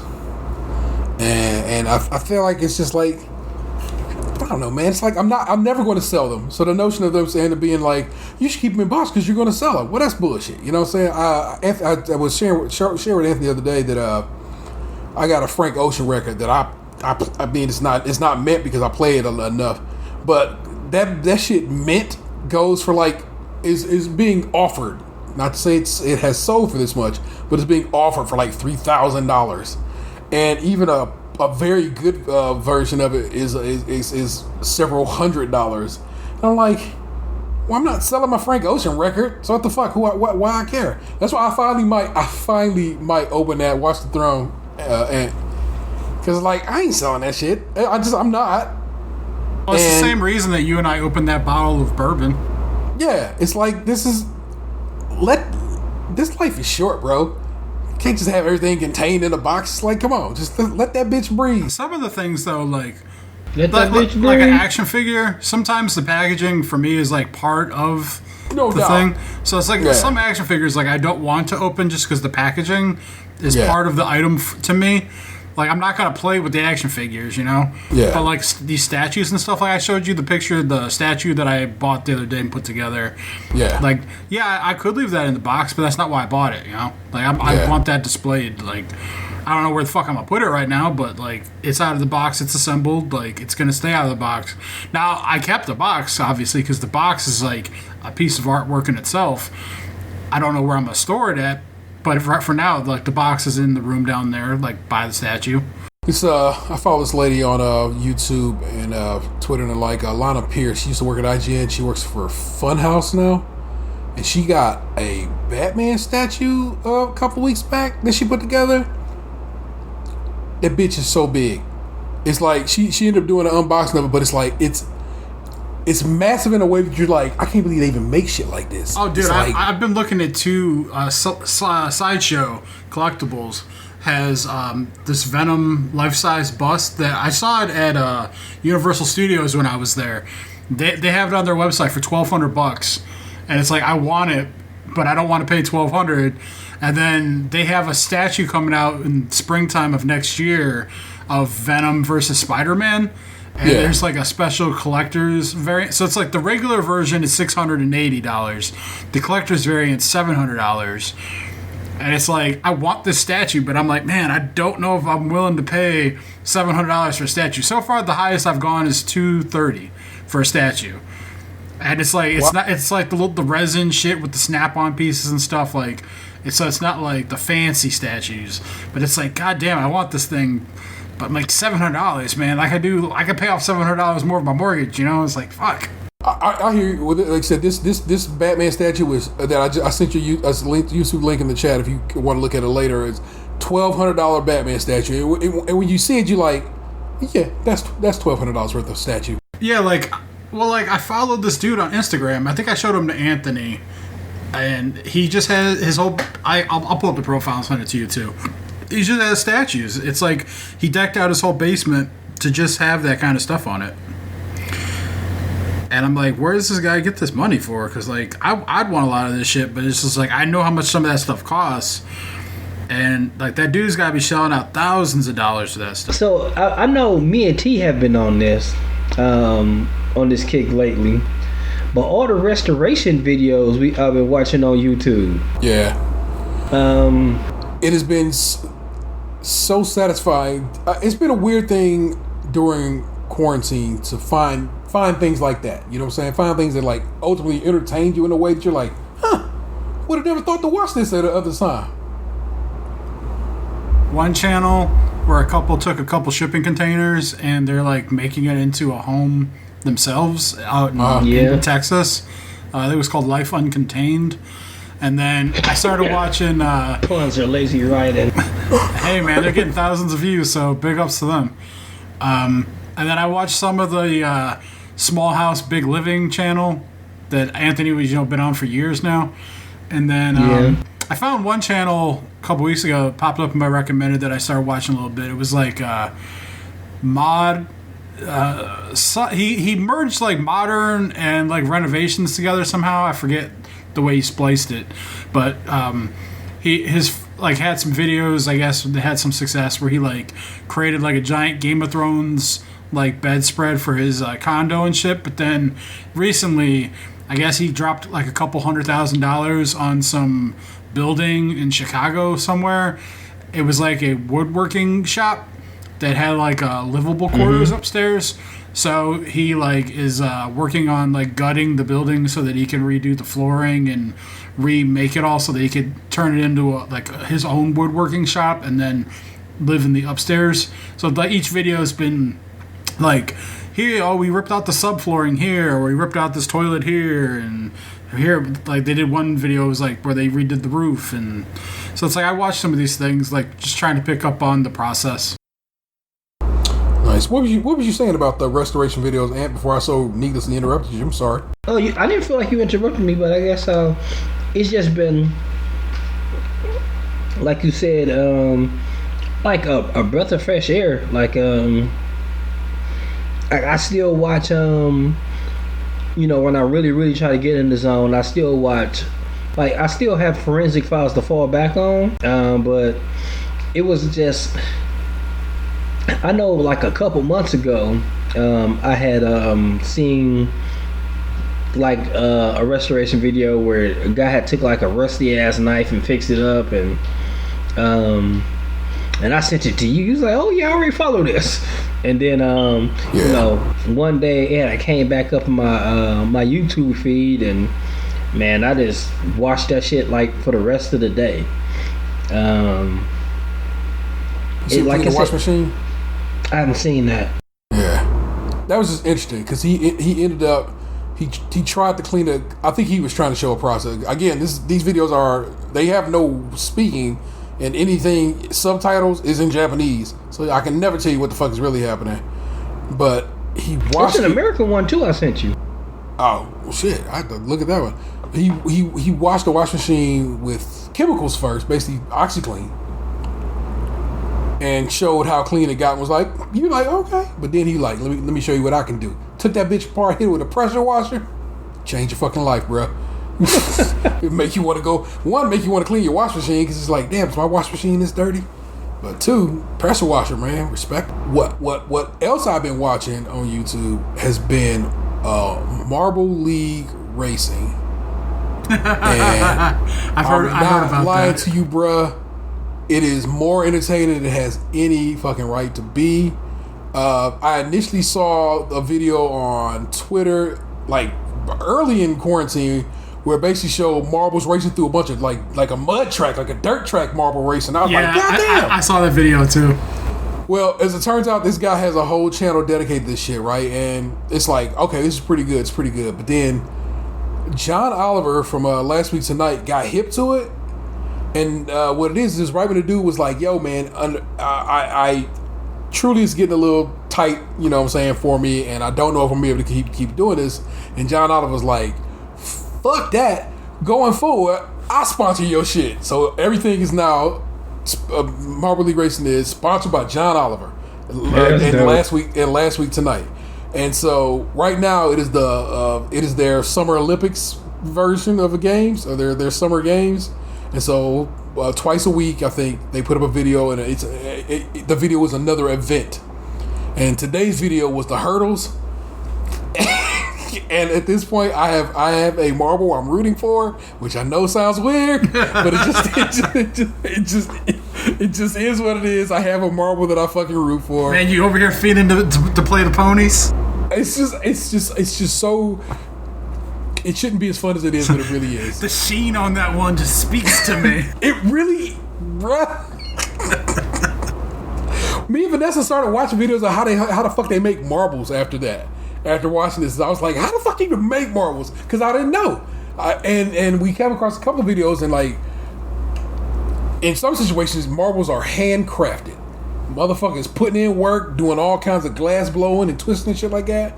But factory marble making is just basically what you think it is. It's a press, it's a steel press, and hot ass glass poured to that bitch, and they just coming off the assembly. And it's like, man, the marble game should not be as entertaining as it is, bro. But like I said, marble. If I remember to, I would try to put a link in the show notes, and of course I'll just message you guys the link if you're at all interested. Like I said, I astounded. You know what I'm saying? I just like, this is real good, bro. Brie Larson has a YouTube channel now. She's only done put up 2 videos, but both of them pretty entertaining. I like what she's doing so far. She's going to be on Gary Whitta's Talking Animal Crossing show this weekend at some point. There's a guy who does a whole talk show. Not a guy. He's actually whatever. Gary Whitta, the writer of the Book of Eli and the writer of Rogue One, a Star Wars story, and a bunch of other stuff, has a Animal Crossing talk show that he does fully in Animal Crossing. So, you know, people come. He has built a whole like talk show set in Animal Crossing, and people come visit. He's had T-Pain on there. He's had Shaggy on there. He's had Elijah Wood on there. All kinds of actors and actresses, like, because he Hollywood. You know what I'm saying? He's kind of famous. And so this weekend he's gonna have Brie Larson on there, who is a known Nintendo enthusiast and Animal Crossing fan. So I think that's kind of she did Hot Ones 2 weeks ago. Yeah. It was the What'd same you day think of it? her channel rolled out. So basically, that was she was on there promoting it. Yeah, that was a well publicized move. So, but her second video came out and it was all about Animal Crossing. So I just found that I'm like, yeah, Brie, you out here doing what you're supposed to do, lady. I like it. I like that in you. So. I enjoy Brie Larson on there. Larson. I did not enjoy Eric Andre again. But that's the same thing. She said she just don't like his comedy. I just don't. I don't get him. I watched his Netflix special the other day, and like I laughed at some of it, but then like it's so over the top in some ways that like I just get kind of like bored with it. Yes, it's interesting, right? You think over the top would pull you in, but it's like you're like, okay, it's like guy, that obnoxious. I'm losing interest because you're trying too hard over the top. Yeah. He's on this week's Getting Better with Ron Funches. So that is if you're interested in what is probably a way mellower Eric Andre, because Ron Funches that's basically what the show is basically about, just chatting and talking about some things. Then I would tell you to check out the latest Getting Better with Ron Funches. It's just crazy to me sometimes, like when you see like his comedy. It's crazy to me that like when you watch Eric Andre's like comedy act, to think that man fucking dated Rosario Dawson a couple years ago. For a stretch too. You know what I'm saying? Like, yeah, like it wasn't like an accident, you know? Yeah. I kind of feel like maybe it's kind of like how Lisa Marie Presley said about Michael Jackson. It's like, that shit is all an act. He doesn't talk like that in real life. He's not like that in real life. And then, like, you get to know him. Yeah, well, like Eric Andre, even like in like these interviews, it's like he's perfectly capable of answering a question like a normal ass person. He's clearly doing all that shit as like his over the top act, but like, yeah, like those of us in the general public don't get to see like the real person. Ahmad Best, who played Jar Jar Binks in the couple of the Star Wars prequels, was on Newcomers, which is Nicole Byer and Lauren Lapkus's yeah, you got a Jar Jar Binks. How funny. Star Wars podcast. He said he met Michael Jackson, but George Lucas went to introduce him. But he said, so Michael Jackson, he introduced everybody else as, hey, this is Natalie Portman. This is whoever. You know what I'm saying? But he introduced Ahmad. He says, and this is and Michael Jackson like, oh, hey, so nice to meet you. Blah, blah, blah, blah. Until George says, oh, and this is Jar Jar. And he said Michael Jackson dropped that shit right there. Was like, oh. And just kind of like, was like, And basically just strode the fuck on after that. And I was like, I've heard before Michael Jackson was not, that little high-pitched little whatever was definitely an act. But I like when it comes up that it's like, yeah, Michael Jackson was not that dude that y'all think he was. And turns out he was mad because he wanted the Jar Jar role. But he also had some real specific desires as how he wanted the role to be played, and he wanted to do a bunch of makeup and stuff as opposed to CG is what they ended up doing for Jar Jar. Jar Jar is a fully CG character, and I love that. I love that story, but I also love that everybody always like Michael Jackson was a G, and y'all should respect my man's name. A man who could dance and sing as well as he could, like, there's more to it than that. Yeah. You don't get to be at the top of your profession and not have some killer instinct in you. Yeah, you're right. So, like, Mamba mentality is a real thing. Respect, dude. So that was amusing to say the least. Let's see. I got a couple of video games on their way. Well, okay, the one I hadn't bought yet, but I'm buying it. So that's the new Mario Party. No, Paper Mario. The Origami King, which comes out tomorrow. But also Ghost of Tsushima comes out tomorrow, but my copy don't come till Tuesday because I got the special edition and Amazon be on that bullshit. But Boxer, you still been playing, or have you kind of slid back out of the dude, we haven't played in like a month and a half. Okay. Don't get me wrong, like I would play, yeah, but I haven't. Shit, I pulled the BioShock collection off my shelf the other day and took the plastic off of it and never put the disc in the system. You're getting closer. Yeah, it's on the coffee table, so it's halfway between where it was to the system. Like, couple more weeks and it might make it an extra 6 feet. And you still what do you? Because I know you was kind of taking some time with Last of Us. So I don't know if you stayed on Last of Us or did you bounce to another game? I've been still playing The Last of Us. I gave it I didn't play last night. I might play I play like every other night. Yeah. Sometimes I set a timer and only play for like a half an hour. But I'm just taking my time. I hear you. After I beat Last of Us Remastered and the DLC, which is Left Behind, I basically finally came to terms with myself. I was like, well, I will definitely play Last of Us Part 2, but I think I'll just wait till PlayStation 5 come out and I'll play it on there. I want some time between me and the story. Even though from everywhere I heard, they like it picked right up, but I'm like, oh shit, maybe I do need to play it then sooner than later. But so I've been back on Red Dead on the Xbox, and I really like that game. And it finally got its hooks deep in me enough where I'm like, yeah, I'm gonna see this story through because I really want to see where it goes. So I've been I gotta play that again. Yeah, I've been back on that, and I've been enjoying the hell out of it. But I'm also got a game on my phone, and I think I texted y'all about it. But whatever. But it is called Trivia Royale. And it's basically like a trivia battle royale. You can play. It's got 2 times. You can go play like just individual, like topics. No big deal. Whatever. But you can also play royale, which is basically about 1,000 players. Drop. You play one person, 5 questions, and if you get past it, you keep going. And like I say, so next round drops down to half as many again. So for the song. And I have gotten one trivia royale. I've won once, and I've got into the basically the Sweet 16 multiple times. But it's always one question that fucking get me. But over the last couple of days, what has happened is I have tied with somebody, and then on the tiebreaker we both get the answer wrong, but they just say you lost. I'm like, you motherfuckers, what's the tiebreaker that you're not surfacing in that game? But Trivia Royale on mobile, I would tell you is real fun. It's free. You can pay for the ad free version, which I did. I gave them the $3 to get rid of the ads, cause fuck that. You hate ads. I do, and in all situations, I do my best to keep them out of my face. And look, that's why I give the Doughboys the 5 every month on their Patreon. Actually, I give them 8 because I just like supporting them because that's my shit. It's my podcast. You know what I'm saying? So,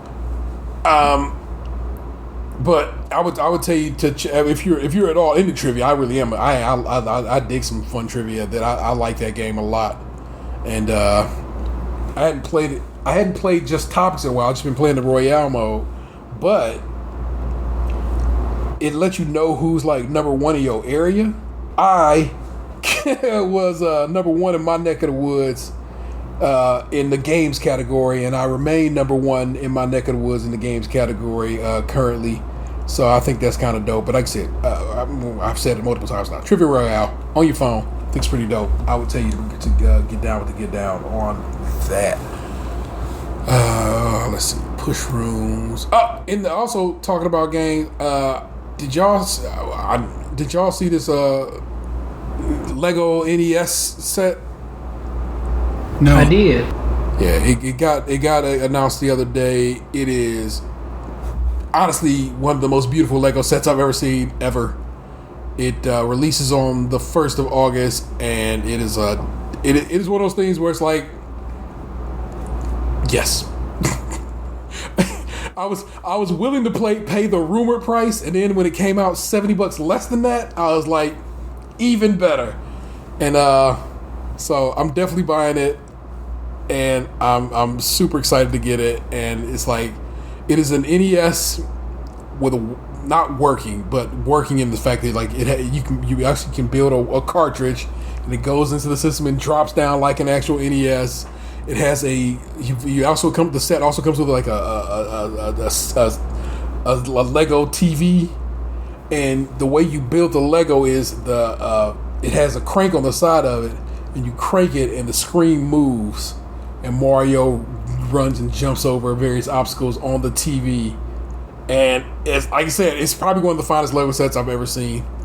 And it's going to $230, and your boy a Lego VIP. So I'm definitely copping that set.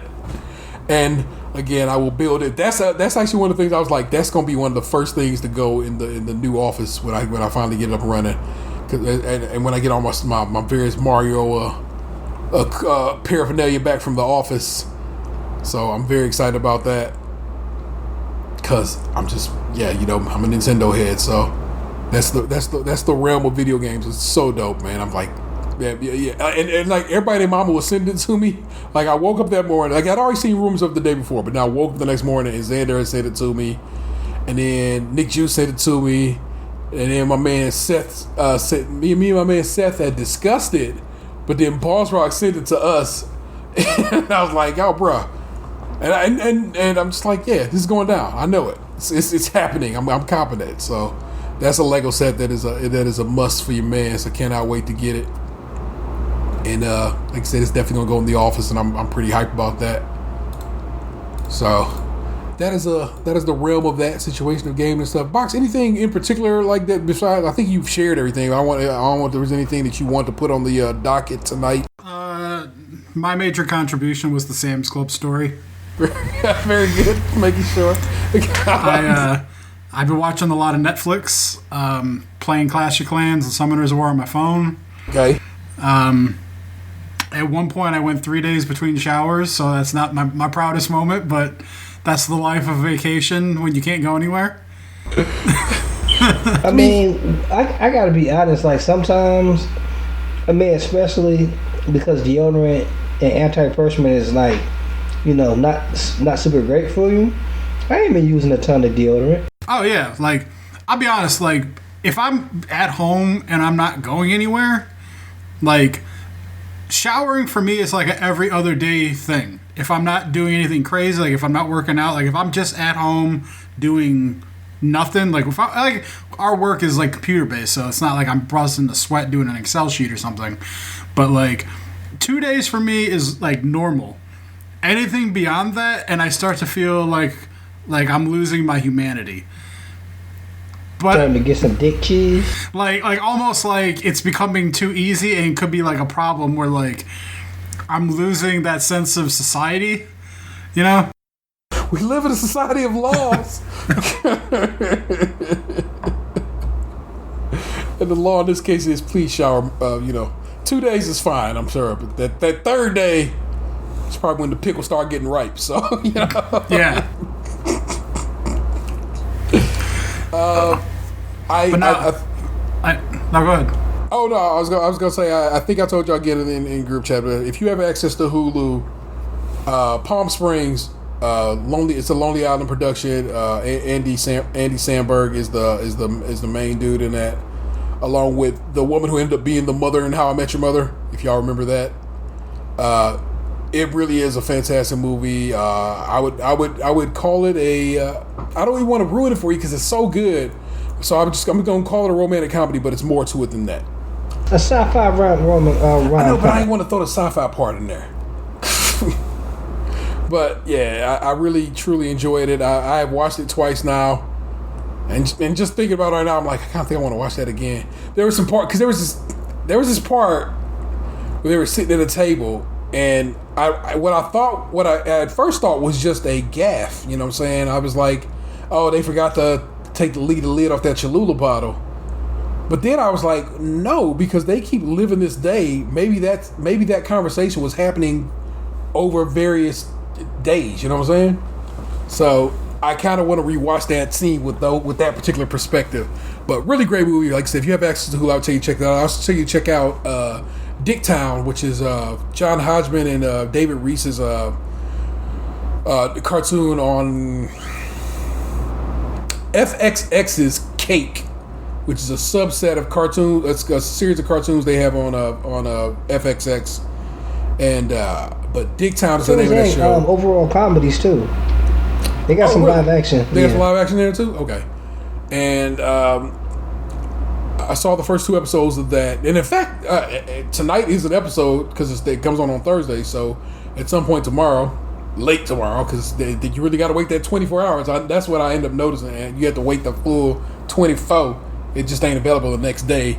But no, it's available 24 hours later. So if it's on right now, we got to wait till like 11 o'clock tomorrow to get it. But very, very, very funny. It's like I was very impressed with it, and I listened to Hodgman's podcast. There's a podcast called Judge John Hodgman, and I think he's a very funny guy as it is. And him and David Reese got together and wrote a pretty great cartoon, and it's kind of got a Scooby Doo look to it. You know what I'm saying? Old school Scooby Doo. But you gotta imagine. I have a laundry list of things that I could fill in to tell you what I've watched in the last week. I knew you'd been. The whole point was that you'd been watching some movies and some shows. Has anything just like you've been like, this is the motherfucking one, man? I can't believe this shit was so good. Why don't you tell me the cheese was so good? One thing before you get into that, Love Life on HBO Max. Okay. With Anna Kendrick is so fucking good. Love Life. She got like 2 HBO shows? But she got one Quibi show, one HBO show. Okay, the one about the dummy is the one It's on Quibi. Is the Quibi show. Okay, and then Love Life is the HBO Max show. Are you saying I should watch the HBO Max show? Yes. All right. It is incredible. Like I was just about to call her out on some shit, and I was just like, oh yeah. So it's a great show. It's really, really good. Okay. And I wouldn't easily say that. You know what? I take that back.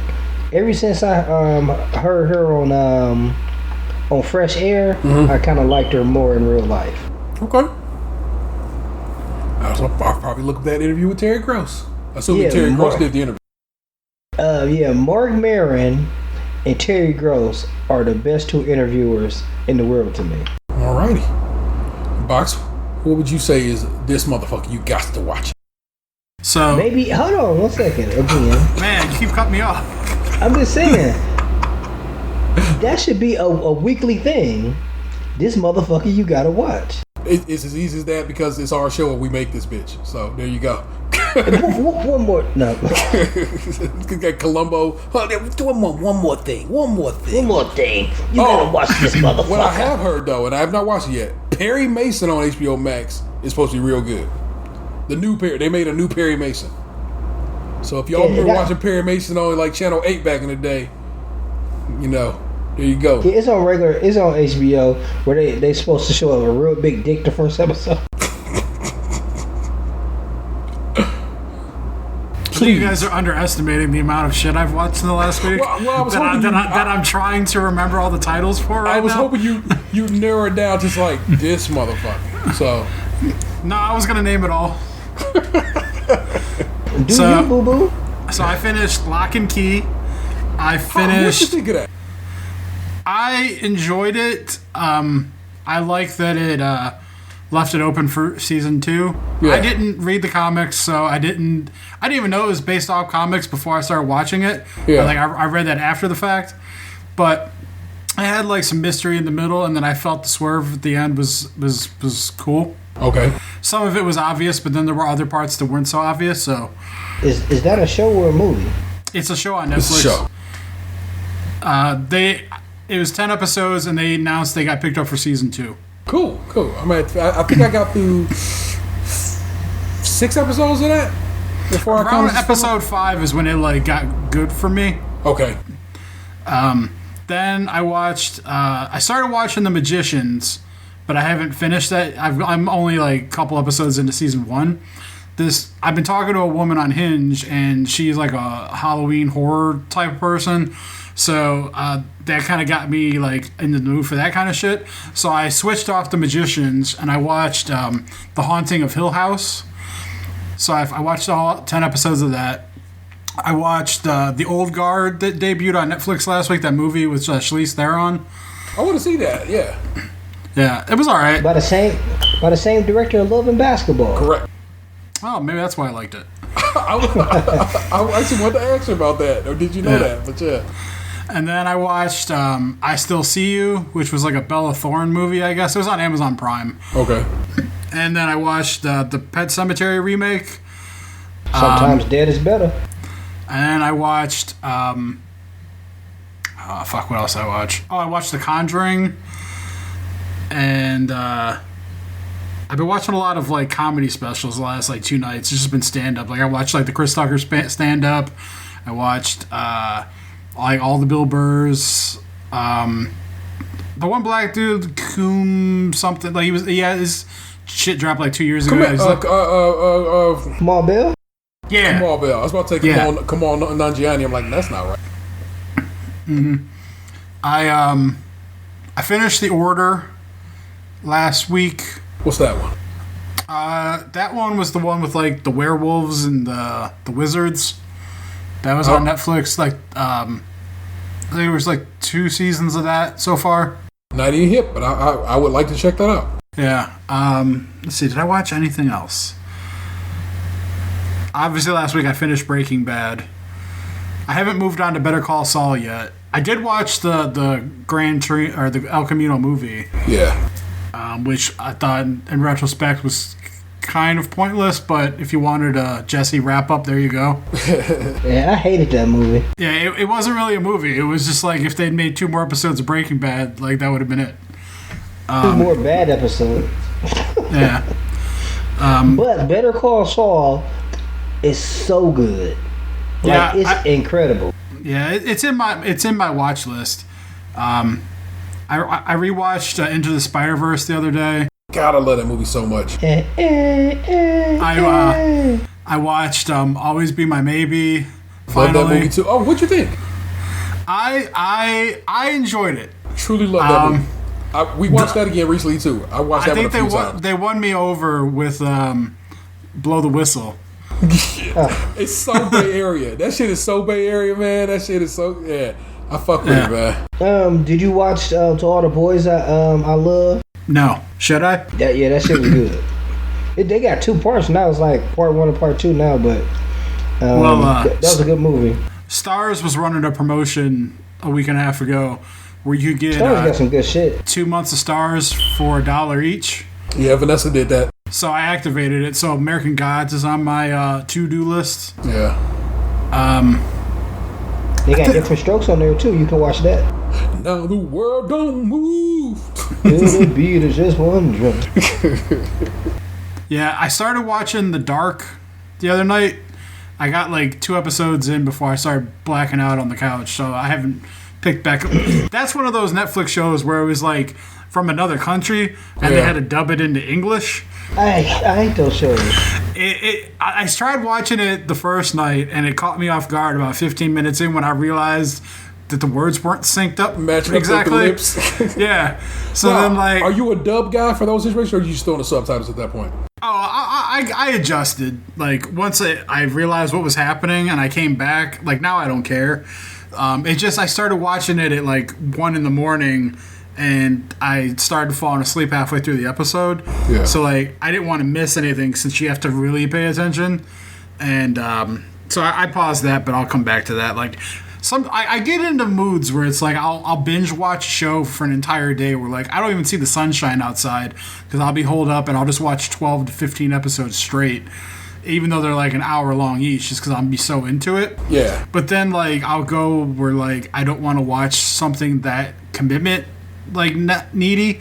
So I'll watch, like, some movies and stuff. That way it's like I feel like I'm banging out a bunch of different things in the same amount of time. Yeah. Because it's like I watched, like, Breaking Bad and it was, like, 9 days.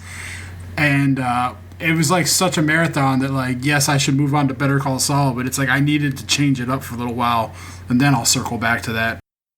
I was about to say that you remember how The Office, like, the first, like, season was kind of weird. And it seemed like it was its own yet. Trial and error season. Yeah, that's kind of how Better Call Saul is for the first 3 or 4 episodes, but then it takes off. But Parks and Rec was the same way. It, like, as it gets its footing, it is so good. Like, I mean, I figured it would be, having watched Breaking Bad now, because Saul is a really. I felt like they should have appreciated Saul a little bit better in that series than they did. Like, what they did, how they treated that man when they first met him, and for him to, like, do what he did for them, like, he was a team player. Brilliant. Yeah, like, I mean, he was always there when they needed him, even when they were fucking up. He always seemed to provide sound counsel, and, like, only, like, a few times did he kind of step outside the line. But it was, like, necessary in a way because they were fucking up. Saul, to me, was just like he was like the best man of that series. You make me want to watch the series again, but then, like, I remember I tried to watch it again, and watching it a second time, you see all the holes and all the useless episodes they had. Oh, I'm good with the one watch. I don't need to watch it again. I'm good. I watched it. It was good. I appreciate it for what it was. I'm not the type of person that's going to go back and want to watch that shit again. I'm good. Like, for me, rewatching is, like, strictly for, like, comedy shows. Like, I could watch, like, clips of Parks and Rec all day long I could watch stand-up comedy specials over and over again. Like, I'm watching Paper Tiger, right? Well, I was watching that today before we kicked onto the show for like the third time in the last month. For me, that's fine. I could do shit like that. Oh, Jim Jeffries. I was watching a lot of Jim Jeffries the other night, too. But, like, watching, like, a dramatic TV series that's 60-some episodes, nah, son. That's a one and done. Did you watch his new special? Yes. I watched it the day after it dropped. Okay. Lovebirds It's is good. also on Netflix. I would tell you to check that out if you want to just get a laugh. A little laugh and a little bit of a mystery. So I dig that one. That's Kumail Nanjiani and Issa Rae. The new Jim Jeffries special, it's good. We and some friends talked about it when we watched it. We basically came to the consensus it's like a 7 out of 10. It's good, it's funny, but it doesn't scream classic. It screams topical for this time, but not like, it's not going to be like Prior where you're going to be watching it 50 years from now and going like, oh, yes, this is very relatable in this moment. Fair. But who knows? Maybe 50 years from now it could be. I could be wrong. But, it didn't give that feeling. It gave me that, like, entertaining, but, like, has a shelf life kind of feel. And that is actually good enough when you think about it. Like, look. Yeah, I mean, that's all I want. All I can do right now is be happy with what it is. If it grows into something amazing, you left space for that. And that's all right. The thing that, like, because I love stand-up comedy, the thing I appreciate about these specials is their ability to, all it is, it's callbacks. It's stories with callbacks. That's all. It's all, like, there's a formula to it when you watch enough of them. For those that, like, don't, like, just watch it to be entertained, but, like, don't watch the science of it. It's just calculated callbacks. Again, I'm about to read y'all some Am I the Assholes. Again, I don't see them beforehand. My partner sends them to me. I open them up. I don't know what they are until I open them up blindly. I don't know the titles or anything until right now. Well, Here's our I have selection. to tell you, since I have more phone free time. I do see these on Reddit sometimes. Very good, very good. Well, if one of the ones you've seen already, you just give me a heads up. First one. Am I the asshole for supporting my wife after my daughter publicly exposed her diary, which had cruel comments? I don't know what to do with that one. Am I the asshole for purposely letting my wife be late for work? Am I the asshole for hanging up on my interviewer? Or am I the asshole for making my roommate's girlfriend piss herself? I want to hear about the purposely letting your wife be late for work.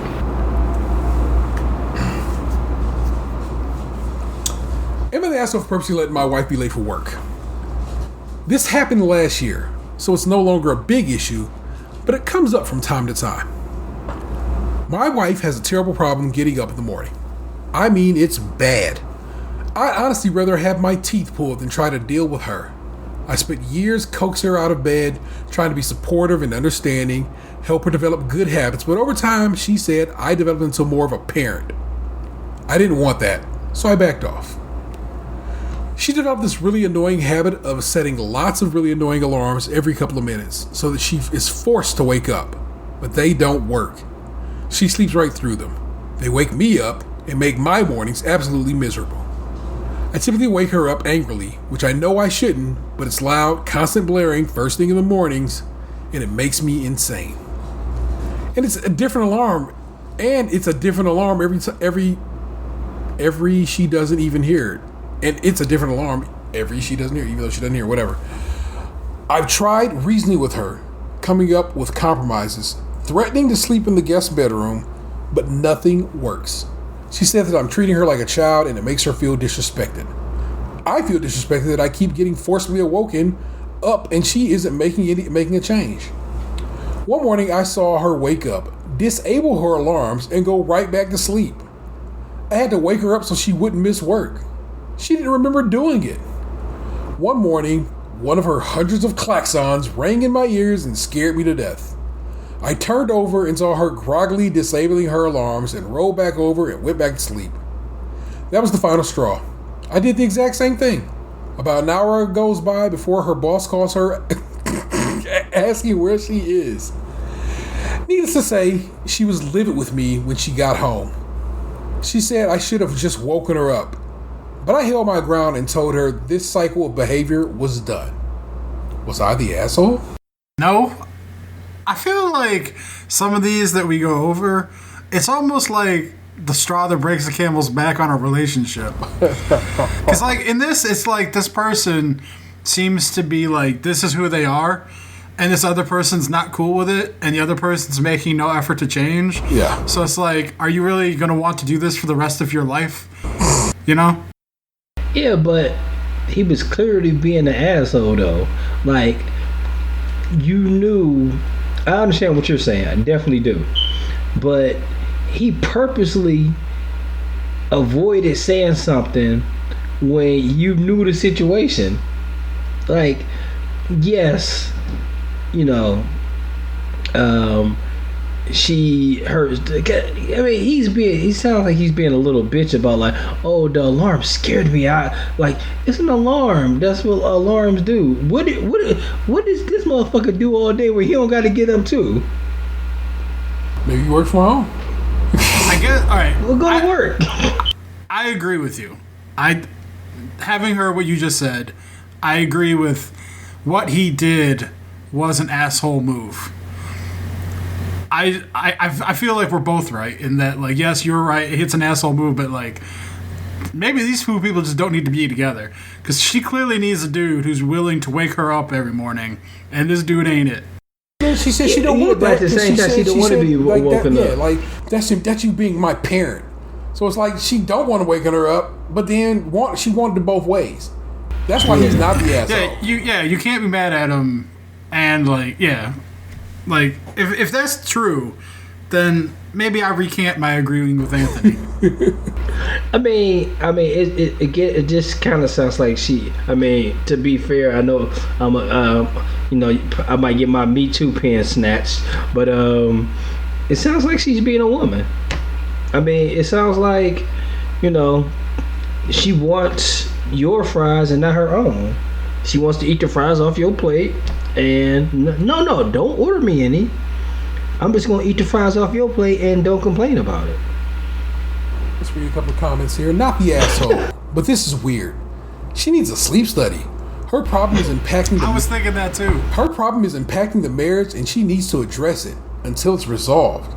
You can support her while she's actively working to fix the issue, but if she isn't, she's on her own. Let me scroll down here. Man, that really how did this not come up before they got married? It probably did. Yeah. And he was of the hope that, you're young and maybe you'll grow out of this bullshit. And she hasn't. And now he knee deep in the game. You don't know how. I was saying they got a house and a guest room and shit together. That shit is a problem. It's just one of those things. Vanessa sets multiple alarms. Because we both have an alarm that goes at the same time. It's not too bad. But what it is she'll snooze that bitch. Whereas I turn my alarm off, I get up and let's go. But she'll snooze her alarm, and it's like. I can say I've been on this planet for approaching 35 years now, and never in my life have I personally hit the snooze button on an alarm clock. I've accidentally hit the snooze button. See, you're a different kind of man. Like I'm getting up and I hit this. I hit up here instead of down here. You know what I'm saying? So then I have to go and hold it and turn the fucking thing off because I don't want the alarm going off and scaring the poop out of me because I forgot I left it on. So yeah, it's like when you get a partner, Dan, and you guys get up at different times, you'll see this story a little bit differently. Wait, in what way? You gonna go through this shit. I hope you not go through this shit. I hope you don't. I can be honest, man. Like, if I was the type of if I was in a relationship and this shit happened, and say that like I didn't have to be up until after they did, that won't work for me. I'm gonna be up when they're up because I'm the type of person that ain't gonna be able to go back to sleep. Mm-hmm. So I'm gonna be up when they're up. Correct. Yeah. So it's like it's not even gonna be an issue because I'm not gonna be able to go back to sleep. Yeah. Here's this other person. I have alarms at 5-minute intervals, but have also added the feature of having to answer maths questions, which means this dude must be from Europe. Maths questions before I can turn the alarm off. And believe me, I suck at maths. So normally by the second alarm, my brain is more awake. If somewhat irritated by having to think the second I wake up, LOL. Nah, that's probably, if they say maths, they're British or they're Australian. It's a particular way they get down with that. The trick for people like this is to set the alarm, but put the alarm on the dresser across the broom so that you have to get up out of bed to go shut that bitch off. Yeah. If you put it on the nightstand where it's with arm's reach where you're still in bed, that's what's going to perpetuate this shit. And Vanessa's been doing that lately. She's been putting her phone over on the dresser, so it forces her hand to get up and go pick the alarm, get the phone, and that has been working. So, like I said, I'm not complaining about Vanessa's sleep pattern. I just think that's a wild one. I gotta read this one about. Am I the asshole for making my roommate's girlfriend piss herself? Because I'm like, towel sweat. Because you like piss so much. Huh? I said because you like piss so much. I mean, don't put my kinks out in the streets. Goddamn. I mean, well, I don't know if that's your king, but I thought your thing was you hate yellow stuff. You hate mustard. You hate piss. You hate bananas. I do hate I'm gonna bananas. go with the thing that you hate. I recently came to the conclusion that I should try a nicer mustard, a higher end mustard. I was watching the guys from Sorta. Which ain't yellow, it's like brown. Well, yeah, I was watching the guys from Sorta, and they do a video every now and again where they try higher end stuff. And they came across this mustard. No, it was a Good Mythical Morning. They came across a real good mustard. It was Good Mythical Morning. They came across a real good mustard, and I was like, that mustard do sound tasty.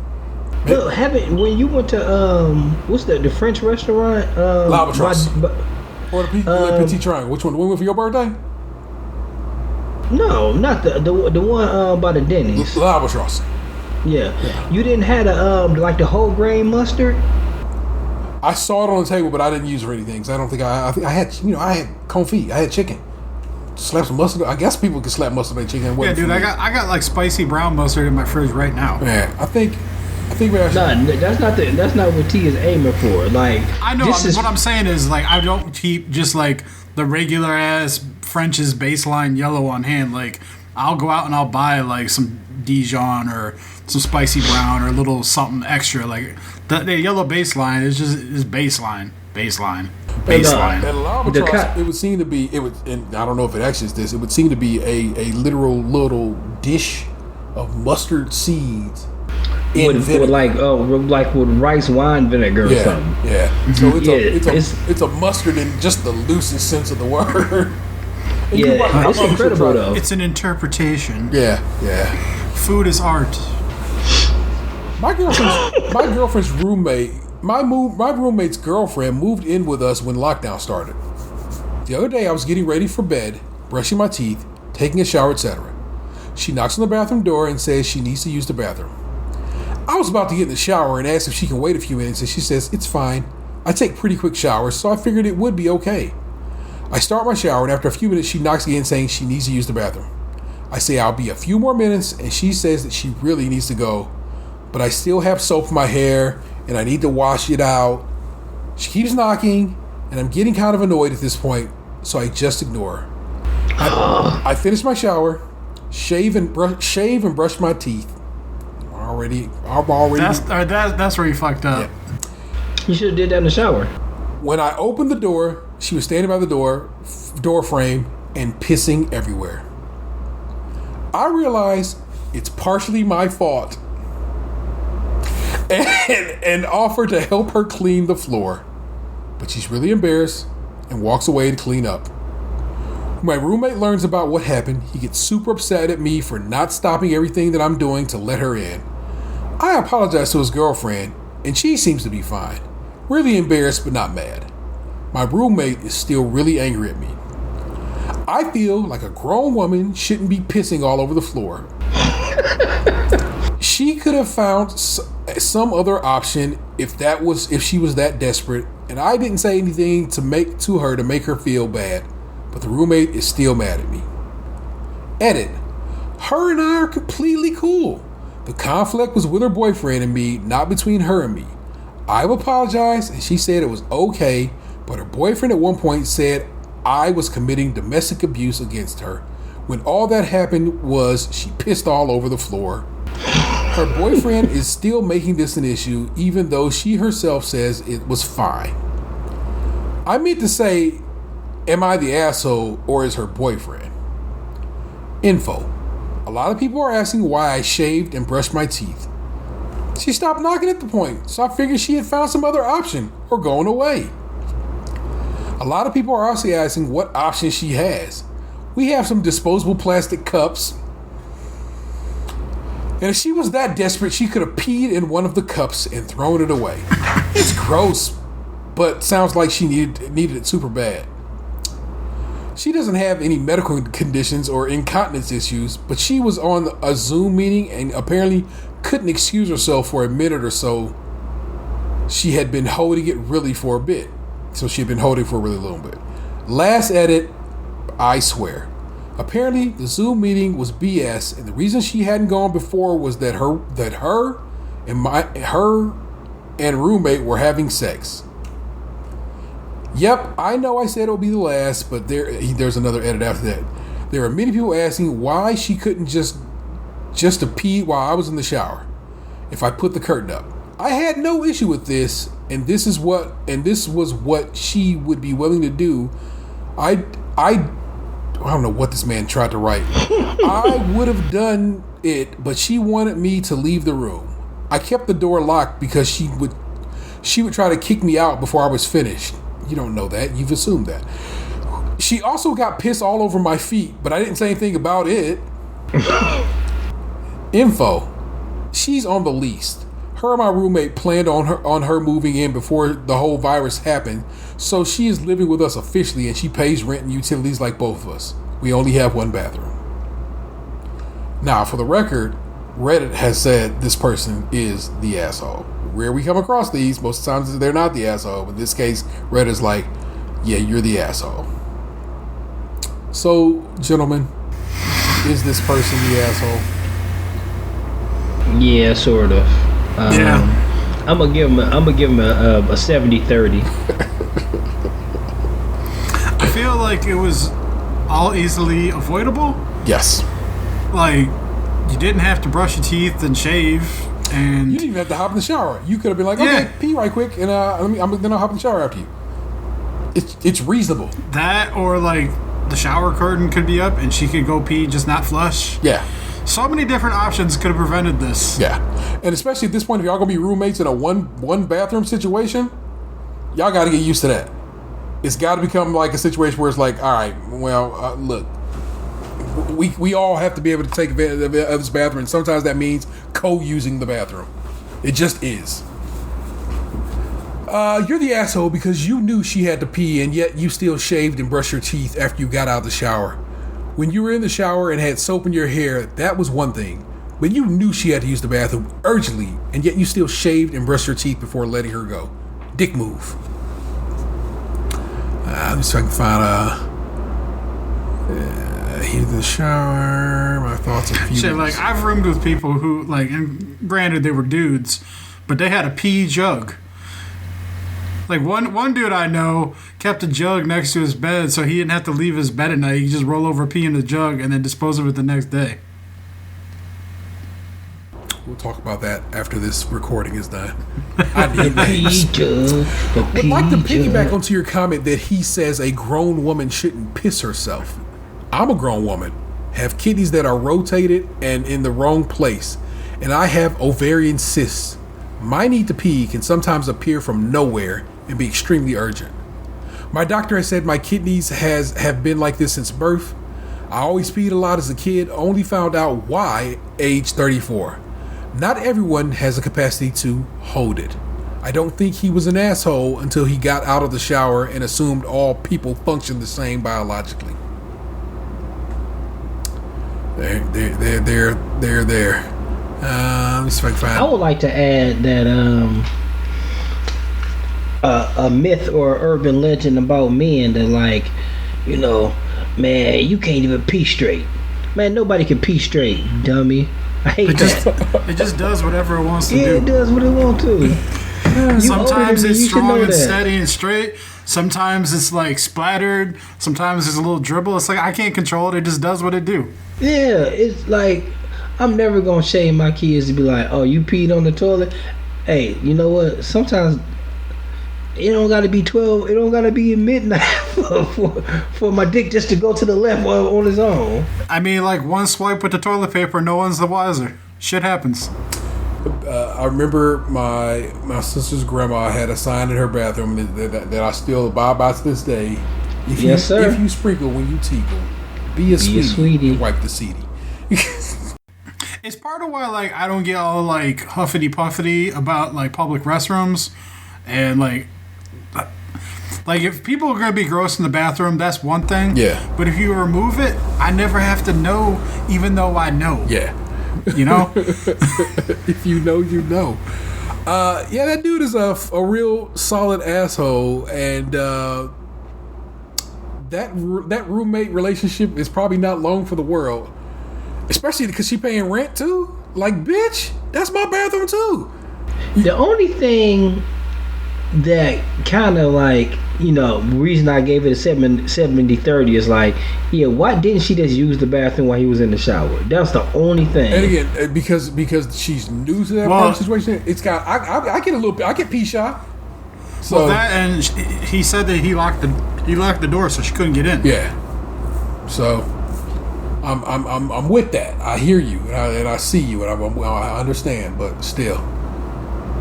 But it is real late in the evening. I'm glad I don't got to work tomorrow, but Aunt do. So let's stick a fork in this business here. One last thing that I forgot to add earlier. Okay. I made two things today that I have never made before: Brussels sprouts. Okay. And I cooked a grass-fed ribeye steak. How did you prepare the Brussels sprouts? I covered them in avocado oil with some salt, pepper, and garlic powder. Tossed them, and then I put them in the oven. So I took the bag first and I cooked it in the microwave for 6 minutes because it was like there was like a pre-prep on them. Yeah. So then I did all that prep work. I put them in the oven, 400 degrees for 40 minutes. Really? But I did a little something different though. So they were in the oven for about 30 minutes or so before I put the steak on to the cast iron skillet. Yeah. So I cooked the one side of the steak on the cast iron skillet till it was crispy.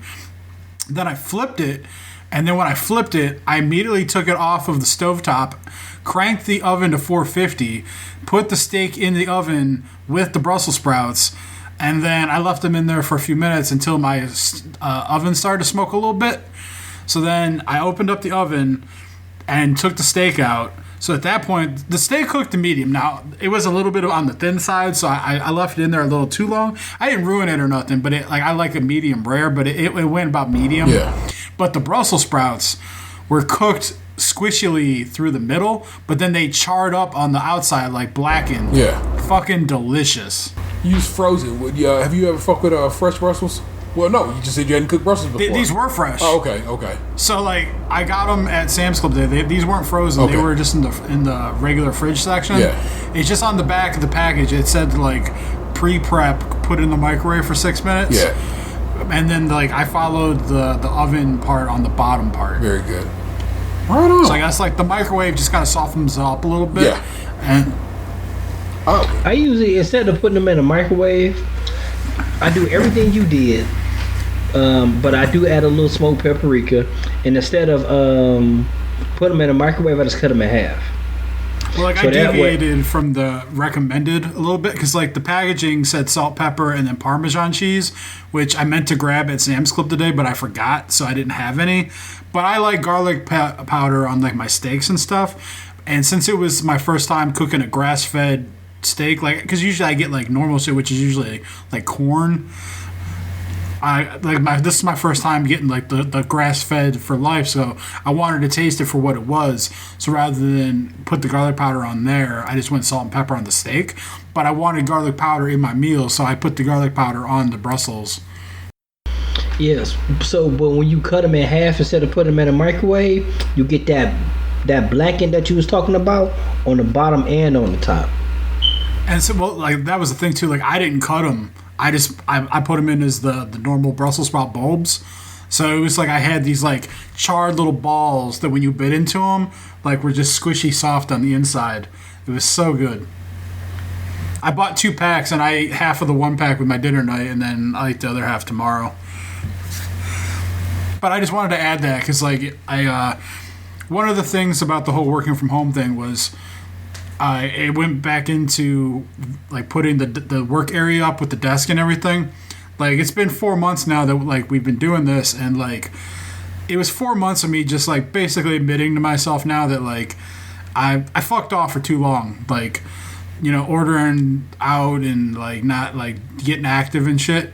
And it's like you start to feel yourself slipping back into old habits, and I needed to like cut the shit and get back on the ball. So like I went to Sam's Club today and like bought some, you know, good groceries and shit. Like I still had food in the house, but I was out of some like normal necessities that I had just been fucking putting off because I'm like, well, what do I need tuna fish for when I order Chinese food, you know? But it's like I need to get back on my shit because it's like I don't want to slip back into how I used to be fully. Like 4 months of dicking off, it's over. I'm back on my game. So tonight was the first night back into the realm of healthy, good eating, home cooked shit. It's like 4 months to the day too. Some bullshit. One of the things though I did realize is like I hadn't bought LaCroix in a while, and I've come to realize that like when I eat like this, LaCroix for me is kind of a necessity. Yeah. Because I need some sort of flavor to like with the junk food and stuff, you get all like the sugary type flavors and the shit that kind of makes you addicted to it from the food. But like when I eat more whole foods, I need something that kind of gives me that little extra. So like the LaCroix has helped kind of take the edge off in that way. Whereas I went back to the old bubbly. And Just missing the sugar. Well, they had all the the chemicals. The lemon shellos. yeah. I wish I can give you that. I wish I could give you that. If T, if the recording don't go right, and I gotta give T the memory card, I'm passing them all those lemon shells to give them to you. Dude, I bought 3 of the variety packs today. So I have this, the hibiscus, and then What do you think of that hibiscus? weak. It's drinkable, but it's like unexciting. Yeah. My girlfriend bought a case of those, and I'm like, you on your own, baby. What was the other one? It was like watermelon something, I think. I love that watermelon. It is so. I think it's the first time that I've ever had something watermelon tasting that I didn't hate. Yeah, I just got finished pounding one. Yeah, the hibiscus one though, it's like it's drinkable, but it's like you could do better. So is water. Yeah. Yeah. I don't want to drink a flower water. But that variety pack though, it's like half of it is the limoncello, which to me is like. Mwah. When I saw that pallet today, I bought 3. I was like, "Come to daddy." Y'all didn't see boxes blow that kiss, but I did. And it was very worth it. If I make another, I might save a can, and if I make another pound cake, I might use that. I want some pound cake. You should do that. I mean, yeah, your birthday right around the corner. You can just wait and not just make you a whole pound cake. Salted and good. Housekeeping. You know how this goes. Please rate, review, subscribe, to share. Rate, review, subscribe, and share the show wherever possible. If possible, hey, get out there. Please subscribe to our YouTube channel and our Twitch channel, and give us a follow over on Twitter at the Skimpod, SKIMPOD. If you want to support the show financially and have a few bucks to toss our way, you can join our Patreon, where members at the $5 and above tier get extra content each month, early access to new shows, and so forth and so on. We also have merch available over at tpublic.com/user/stage Krunchy and Milk, all one word. My man William Kent Jackson, your shirt was ordered yesterday from the time I record this, and they sent me an email saying that bitch shipped already. So big up to T-Public for coming through with the crush, because I'm like, it's not like they keep them shirts in stock. They, you know what I'm saying? Today must have been just a good day to order, or yesterday, I guess. So you're sure to be there soon. Props. Feel free to give us a call. 216-302-8763. That's 216-302-8POD. Promise you we'd like to hear from you. I think it'd be a delight. So come and talk that shit. Our missing man is the real ODP. Send him some love because I asked you to. That's my homeboy Tatum216. I'm here. The illest. That's my man Lunchbox. I'm not nauseous no more either, so it's not Corona. That's my man Lunchbox 2099. Hey. I stuck it out all 3 hours of this. It is never supposed to be this long.